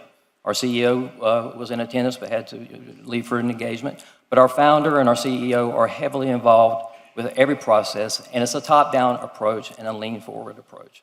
And for those reasons, we feel that Ashbridge should be ranked as your #1 contractor, as staff has already designated, and to be able to start the planning process. And if you don't start planning now, your recovery doesn't start now. Vice Chair, then Commissioner Russell. Just for the heck of it, I was saying, just for the heck of it, which are the lobbyists that you've hired to deal with this contract in the city of Miami? Ballard Partners. Who? Ballard. Val? Ballard. Brian B-A-L-L-A-R-D. Ballard. Okay, Ballard, okay. Just making sure that that guy, is not involved. Commissioner Russell. No, I'm Oh, not you're not done. finished? No. Look, they're a national firm, no doubt about it. The reality is this, Commissioner, and all the questions that you were asking and the statements that you were making, you're right on target. You understand what the problem is. Having said that, the realities are the following. No matter who we bring in, a firm that's more national or more local or whomever it is, whatever we're going to get is going to depend on how big the hit is from a hurricane or whatever national disaster. If it's more localized, yeah, they're going to be here, they're going to provide service. If it's real big, you know what's going to happen. It's going to be a bidding war. And they might be here for a while, but no matter what he says now, that, we'll be there. We might lose them because Louisiana or somewhere else, Georgia, is going to pay more. But the same thing will happen whether it's them or anybody else. So we have to be realistic in this and how we go forward. And that's why I hate putting all the eggs into one basket. And I prefer, and I think this is what we had in 17, if I remember. That's what saved us. We had 3 firms. And I wasn't an elected official. It was my brother who was sitting here, but I got involved in people calling me because I was running at the time for the position. And if I remember correctly, one of the firms, I don't know if it was this one or another one, I really don't, but they fell through. And the reason we were able to move forward better was because one of the other companies that we had picked it up. If I remember, and correct me if I'm wrong, Director, we had the city divided into 3 zones or so. And look, I'll go along whatever the will of the commission is or the recommendations from the administration if we think they're, worthwhile in going forward with. But, usually you're better off if, you have more people to depend on instead of going with just one firm for everything. But I'll go along whatever the will of the commission is. Yes, Vice Chair, to answer that question, I'm lesson, not done. I need something else from you. Go ahead. okay, lesson learned from the last hurricane, you're exactly right. We only had 2 contractors that was in place, and we divided the city up in half. And the lesson that was learned, and the reason of doing multiple contractors on this contract here is because of having someone that may bail out on us. We're able to pull those resources and put them in other directions. Also, what we did, we made sure that we had a stiff performance bond that was put in place. So if those individuals tried to bail out on us, the city will have monies that they will recoup from that, and then we're able to pull those other resources in those other zones and take care of it. I just want you to repeat that, because that was one of my concerns. Did they have a performance bond in this contract? Because we didn't have it for that. Yeah, well, lessons learned from the previous contract. That's right. We made sure that when we did this contract, that a performance bond, a stiff performance bond was put in place, so that if we had individuals that wanted to bail out on us or to go to a higher bidder, we will pull that bond, and we were able to. Okay. I just want to make sure that we are covered. For a point of clarification, yes. So prior to commencing any work at the point of a disaster, they have to provide 100% performance and payment bond of the estimated amount of work. So yes, there is a performance and payment bond. There's also liquidated damages within the contract. But through the share, but that does not cover the ones that bail out. I mean, let's say that you have 2 companies, okay, because that's what happened to us. You have 2 companies. One company, here comes a hurricane, and the company has a better offer or that already had committed their equipment someplace else, and they have bailout. That person is not going to suffer any consequences, right? Or you're going to place, that is going to be covered in that performance bond. Well, we will request performance bond by all of them, and they can be terminated for default. Okay. Period, end of story, and that will, that will affect their contracts in the future. We will cash in the performance bond. Yes. Okay. Before ask my final question. Please. I made my statement in this, and the performance bond, it's only before they begin to work. By that time, it might be too late, because if they see that it's not convenient because someone is offering more, it won't matter. So I'll leave that at that. Now, should be before we sign the contract. I'm not aspiring to too much today in this area, but Mr. Director, I need to address something else other than this, and I'm glad you're here. Okay. My office sent you through the manager. We copied the manager. We sent you some information yesterday that yesterday and the day before, numerous of the residents of District 3, their garbage was not picked up. Yes. Were you aware of that? Yes, yes. Okay, and may I ask what was done to correct it? And the service is being, what wasn't picked up yesterday is being picked up today, or prior days are picked up today.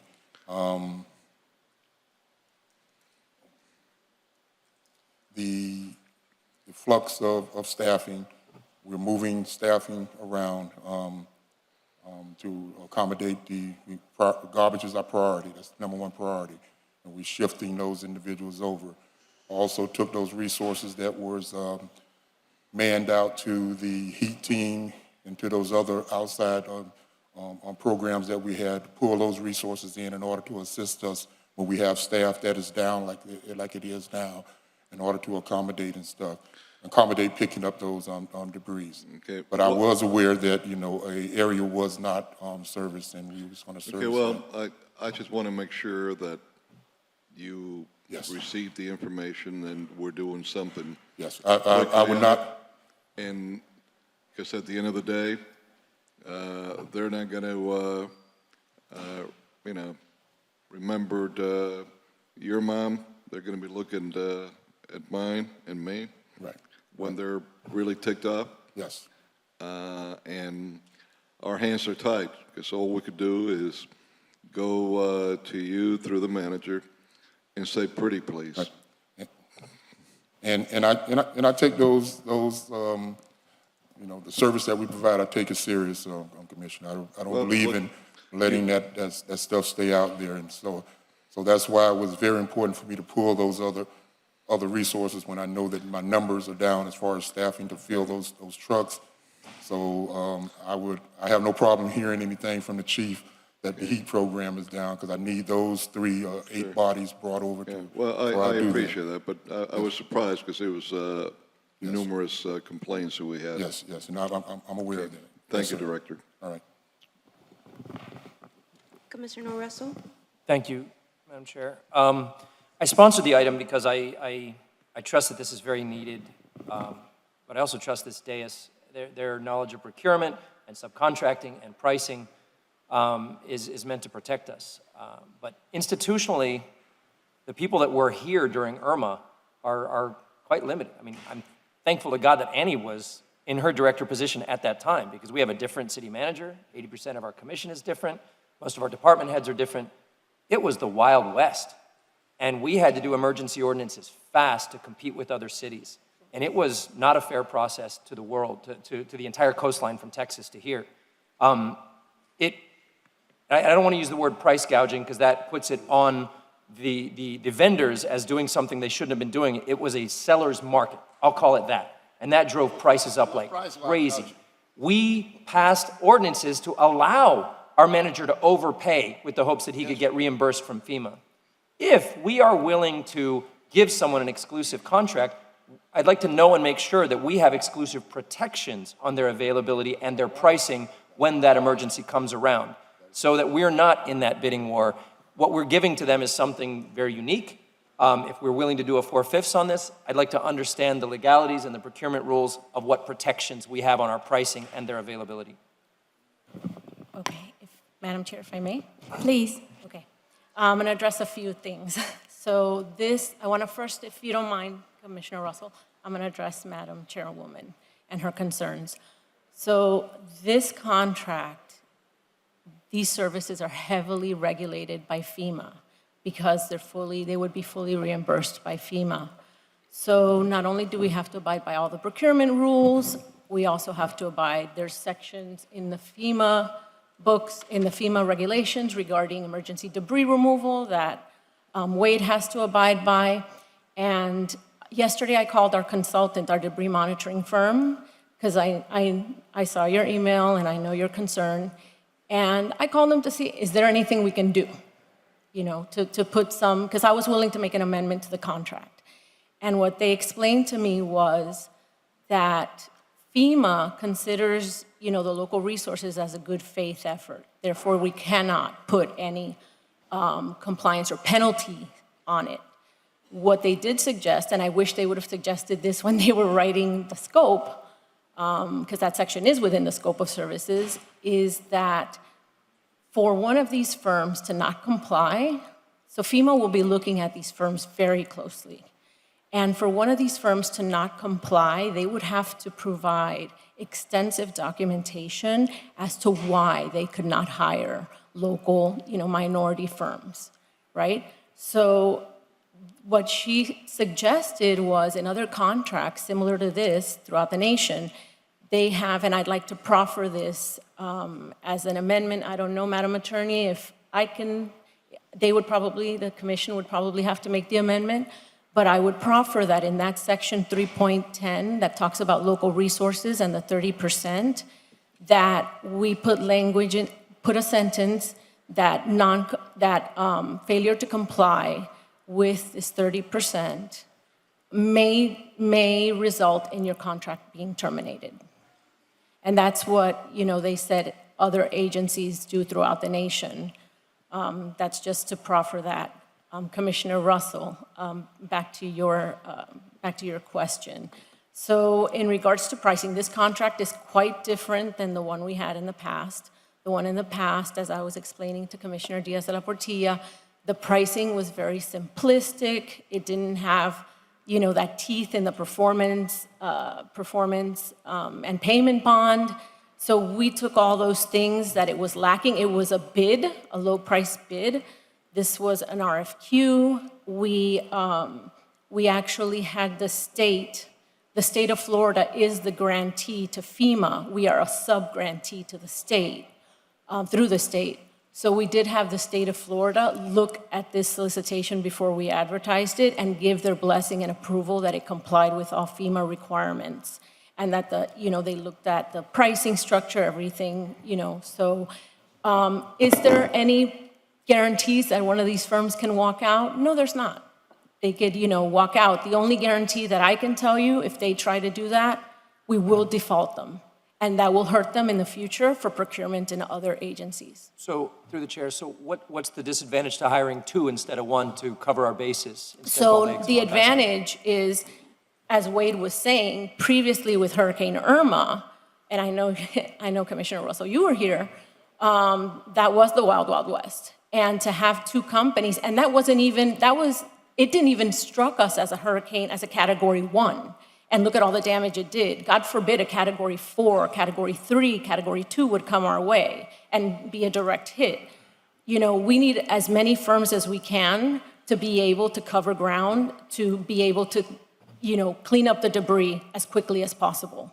So, yes, it is recommended to have, 5, 6 firms, and that's something that, Wade and I extensively talked about prior to this solicitation, being put out. But this is for one, though? No, this is for 5 companies. Sorry. Yes, 5 companies. May I make one clarification, Mr. Commissioner? ASPR is not opposed to multiple contracts. We're just encouraging the ranking of the contractors based on staff recommendations. And if I may, just a couple clarifications. ASPR in 2017 was not involved with the City of Miami with Irma operations. Further, regarding bonding, I'm happy to report that our bonding capacity is now $850,000. So the bonding of the project is not an issue for us. And if we had defaulted on any project or not posted a bond on any project, I would not be standing here in front of you having the conversations that we're having today, or we would not have been your #1 ranked firm in regards to this particular contract. And lastly, regarding the local hires, we, aside from debris, just very quickly, if you can indulge me, during COVID operations here in the state of Florida, we had over 80% local hires. We also held local internships, paid internships, with Miami-Dade College and Overtown to assist us with those operations. So local is the way to our first line of defenses for any contract. So just to establish our commitment to that and our core value to that, I just wanted to add that as well. And if I may, lastly, Madam Chairwoman, we do have tentatively scheduled May 18th for a workshop. All 5 firms have agreed in writing to be present. So, I will work with your office and all the other commissioners' offices to make sure that we reach out. I'm also we have a good relationship with the SBA locally here to get their list of, local minority businesses that do that kind of work here in the area within the city. The workshop is going to be held where? Hadley Park, tentatively. Tentatively. I'm waiting for confirmation from Parks. Mr. Manager? But after the fact. After we pass Commissioner, we couldn't hold it before because it was contingent upon the award of this contract. And we're familiar with that. So if not, believe me, and I'm going to make this, I am going to make this. Every year I try to do something different in preparation for hurricane season. Last year we did a virtual meet and greet with all the important companies that we would use under an emergency.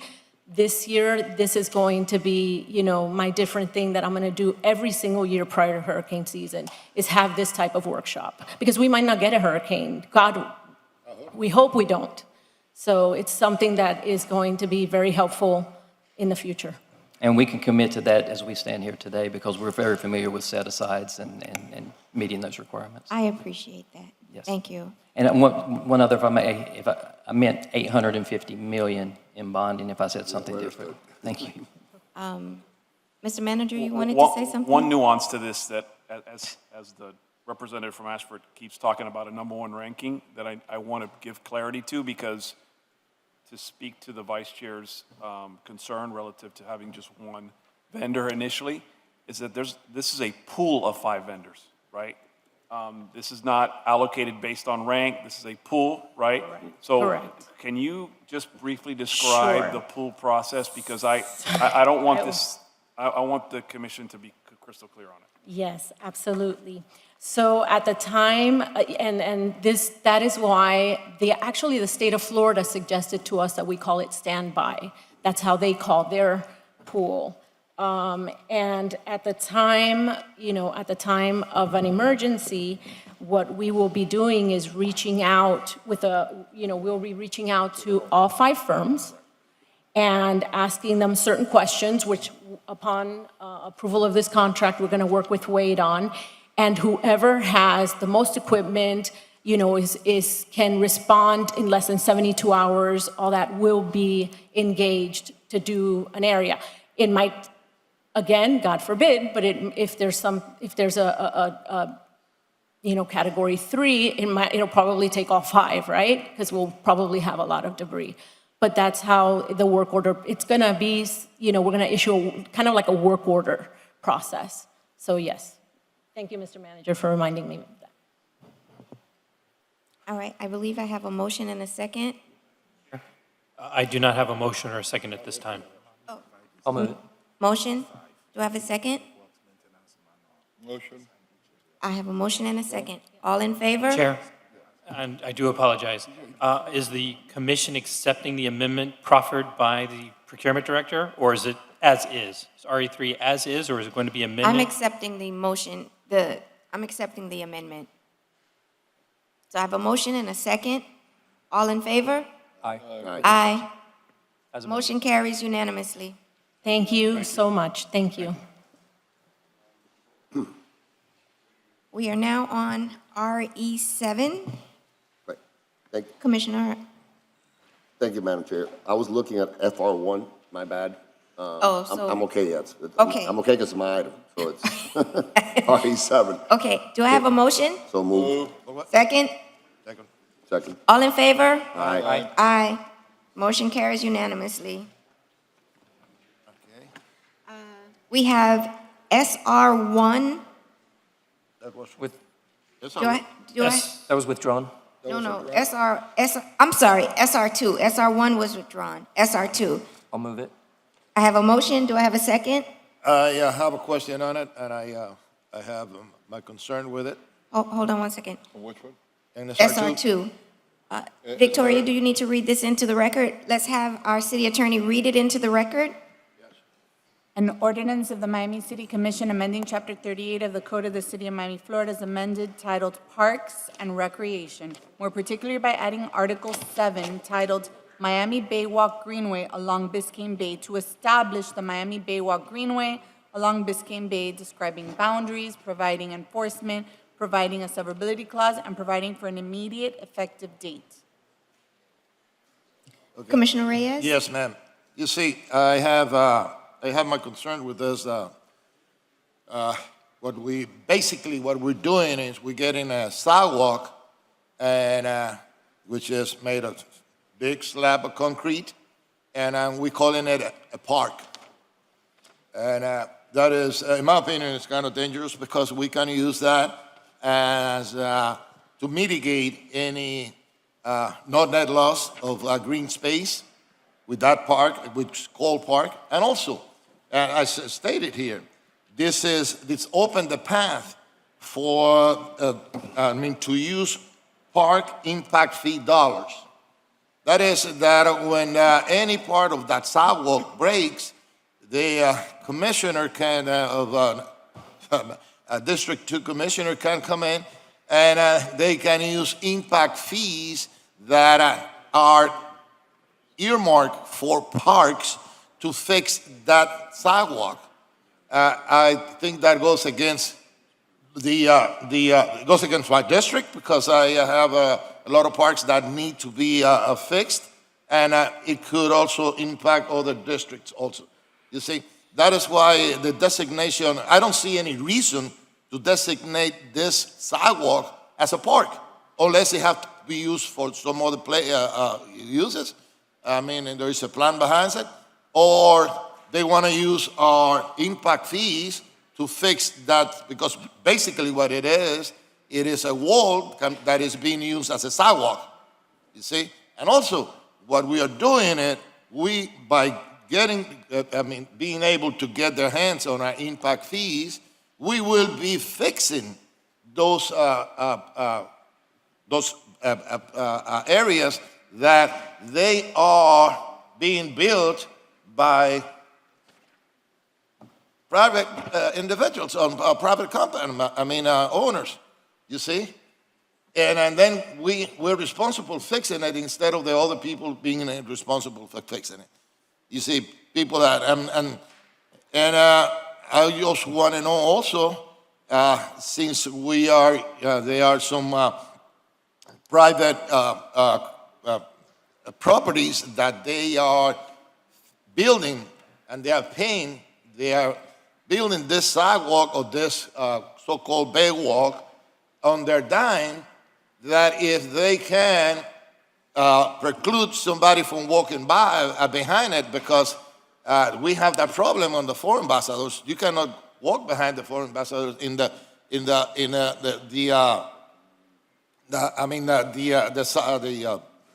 bay walk that they have behind it, because they are the ones that pay for it. You see, and we are going to be paying out of our park impact fees, taking it out of, for example, a park in Flagami or in Liberty City or in Alapata or in Little Havana to fix this. I don't think that's right. And that is why I'm opposing this. Thank you. Madam Chair? Mr. Vice Chair. I have another type of concern with this. Thank you. And that is on the mangroves. For us to spend the kind of money that we are in this park, and then we're going to be putting mangroves where in a short time they'll be so tall that we won't be able to see the water, just makes no sense to me. Furthermore, if I'm going to be told that it's needed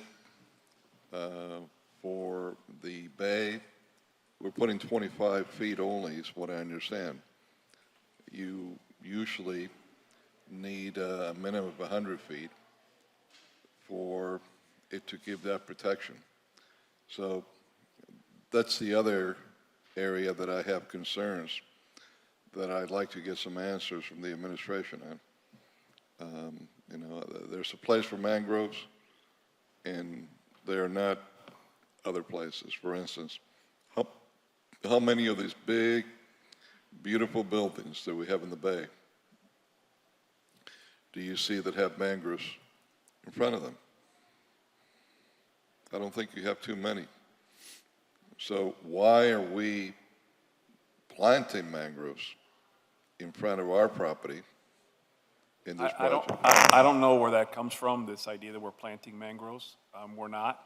So this is the information that I received, that there was going to be a 20 feet linear feet where mangroves were going to be planted and placed in. No, this has nothing to do with that at all. So the reference here is on the right-of-way designation for the bay walk. There aren't any mangroves being installed as part of this legislation or any other. There's no mangroves being installed. Madam Chair, oh, you finished? Madam Chair, you said a right-of-way, not a park. Because what does, it designates that sidewalk as a park, giving it certain rights. I mean, they will have the same right at any park. It could be used to mitigate net loss. It could be used, they will be able to get their hands on our impact fees, park impact fees, for any repair or whatever they want to do.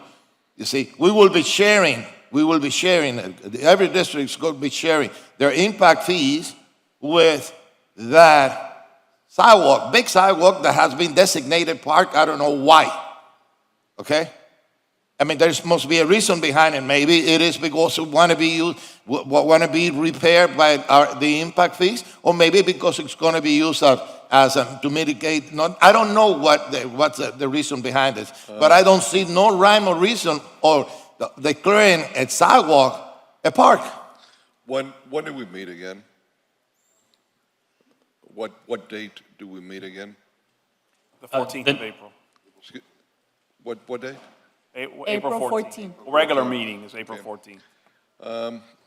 April 1st is a special. I'd like to sit with the administration a little further and inquire on this. So I'd like to put up a motion to defer until the next meeting on the 14th. I'll second. Discussion? Commissioner Russell? Thank you, Madam Chair.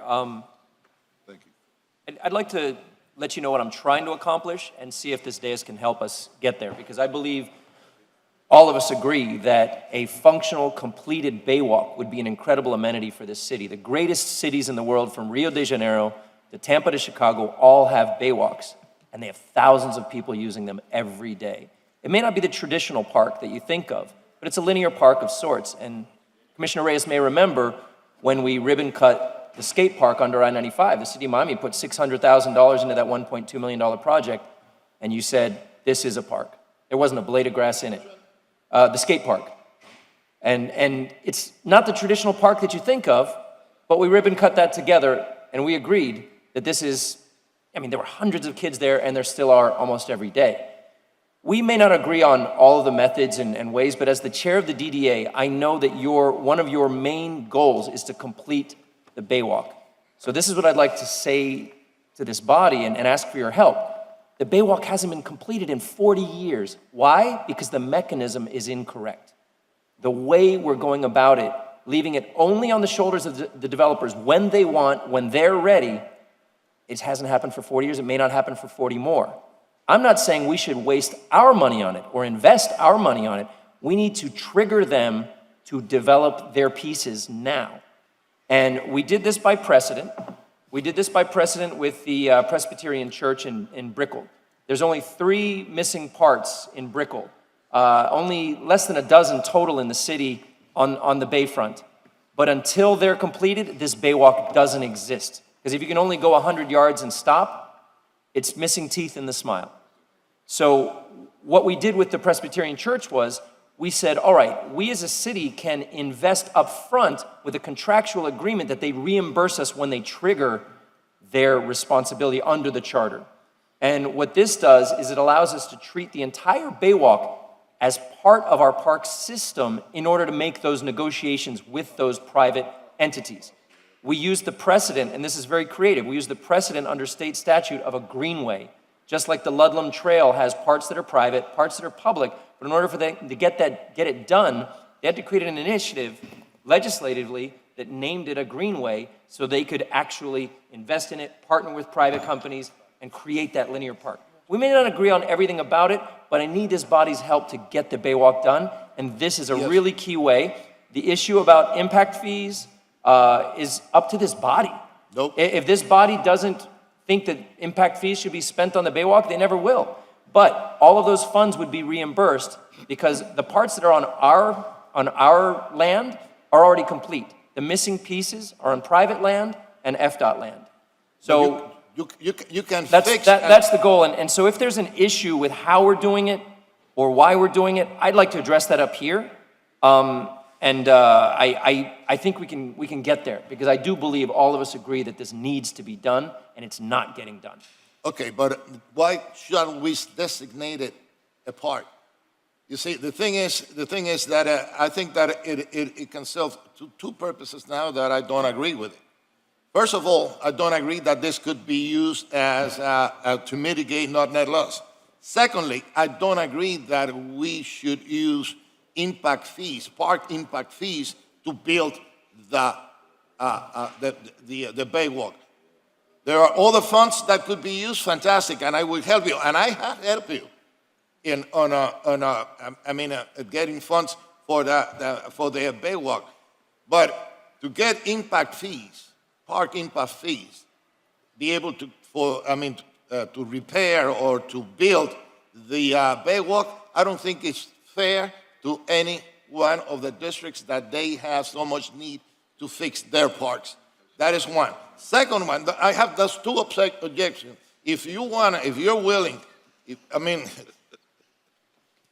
I don't know why we have to designate this a park. You see? We're not designating it as a park. Yes, it does. That's what it does. I'd like to clarify the wording. No. Madam Chair. It's designated as a park, and then it's gonna go and be included when we have the park inventory. The Baywalk is gonna be a park. No, Baywalk is a sidewalk. That's what it is. It's a big sidewalk as it is in Tampa. I walked it and I stopped along the way. You see? I also wanted to address Commissioner Carollo's question. I wasn't quite finished, Commissioner Chair. Carollo, please. Chair, I just wanted to address Commissioner Carollo's questions earlier. What he mentioned about the mangroves and the 25 feet, these are under a different ordinance of the Baywalk guidelines that the DDA created under Chairman Reyes, but they have nothing to do with this. So there is nothing within this that mandates mangroves. The 25 feet is what our charter requirement is for all private property to leave to public access. Yet it's not a park. It's not going designated park. It's not getting rezoned. It's not even an overlay. This is a designation of a greenway that allows us to bring it into our parks system under state precedent and county precedent. So it doesn't become a park, but it allows our parks department to help manage it. Right now, it's a patchwork of unfinished, mishmashed, different pieces that don't connect. And this is our chance to connect it. Now, You can. Vice Chair. thank you. I'm not sorry. Vice Chair. I think Commissioner Russell brought Rio de Janeiro up, comparing. Copacabana, Ipanema. Quantas vezes você foi ao Rio de Janeiro? Eu trabalhei no Rio de Janeiro, 1995, por 3 meses. Minha esposa, brasileira, eu falo português porque eu trabalhei e morei na Copacabana, Leblon, Ipanema, e os Baywalks de Brasil são os melhores do mundo. 3 meses? Não, muitas vezes. 3 meses? Por 3 meses eu morei lá, eu trabalhei lá. Mas minha esposa, a família... Interpreter, please. Tá bom. I'm getting called out, I'm coming back. Hold on. It's just like Spanish. Hold on. It's broken Spanish. Vice Chair. We need to get a caipirinha, Joe. You met the girl from Ipanema? I married the girl from Ipanema. I don't think you have been there quite as many times. You may be as I right. have. Okay, so, Madam, to finish, to answer what he said. okay. You want somebody to take care of it? That could very well be assigned to Public Works. That's what it should be. It should be on the Public Works, not on the park. You see, you're placing some park has so many problems and has so many parks that have to be rebuilt and has to be done and have to be refurbished. That you're placing this, you want to place this sidewalk on the park's responsibility also? How about placing this on the Public Works? That's what it should be. You see, sidewalks are fixed by Public Works. I think we can address who fixed what and That's right. how it's done. Is there a will of the body to move forward with the motion? So my original motion was to move the item, Yes. but we didn't wait for a second. Yes. We have a deferral as Do we well. have a second? There was a second for the motion to defer. There was never a second to the motion to pass. Oh, Now we have to vote on. My motion was first, though. Correct, No, but there it was no but it didn't second get to a the second. motion. Doesn't matter. All right, the chair didn't ask for it. okay, can I have a second for Commissioner Russell's motion? And in all honesty, too, the deferral supersedes a main motion on the floor. I see. The Okay. subsidiary motion. So let's vote on the motion to defer. All in favor? No. Aye. What? No, aye. Aye. No? Yes. No? It's on the motion to the third. Right. Third motion. Okay, I'm not Me in too. favor of deferring. Okay. So the motion, Passes. Passes 3-2. To what date? 3-2. 3-2. It would, the motion was to defer SR2 to the April 14th City Commission meeting. Who was the third vote? All right. You can still meet with me, Mr. Manager. It's deferred. I couldn't hear you, sorry. I say you can still meet with me, but you are bringing lunch, right? I work better with a full stomach. right. I have lunch in my office. What do you have? Arroz con marisco. We still have work to do. We still have a little bit of work to do. Let's see if we can get through first reading. Does anyone want to, I'll move it. FR1, FR1, FR4, 5, and 6? I'll move it, ma'am. FR1, 4, 5, and 6. FR, Remember, I have to read all this, so FR. I do. Which one? 1, 2 and 3 have been deferred indefinitely, so you only have FR1, 4, 5, and 6. Second. Comment on FR5? Okay, so we'll pull FR5. So do I have a motion to pass FR1, So moved. 4, and 6? So moved. Second. Madam City Attorney, can you read those into the record?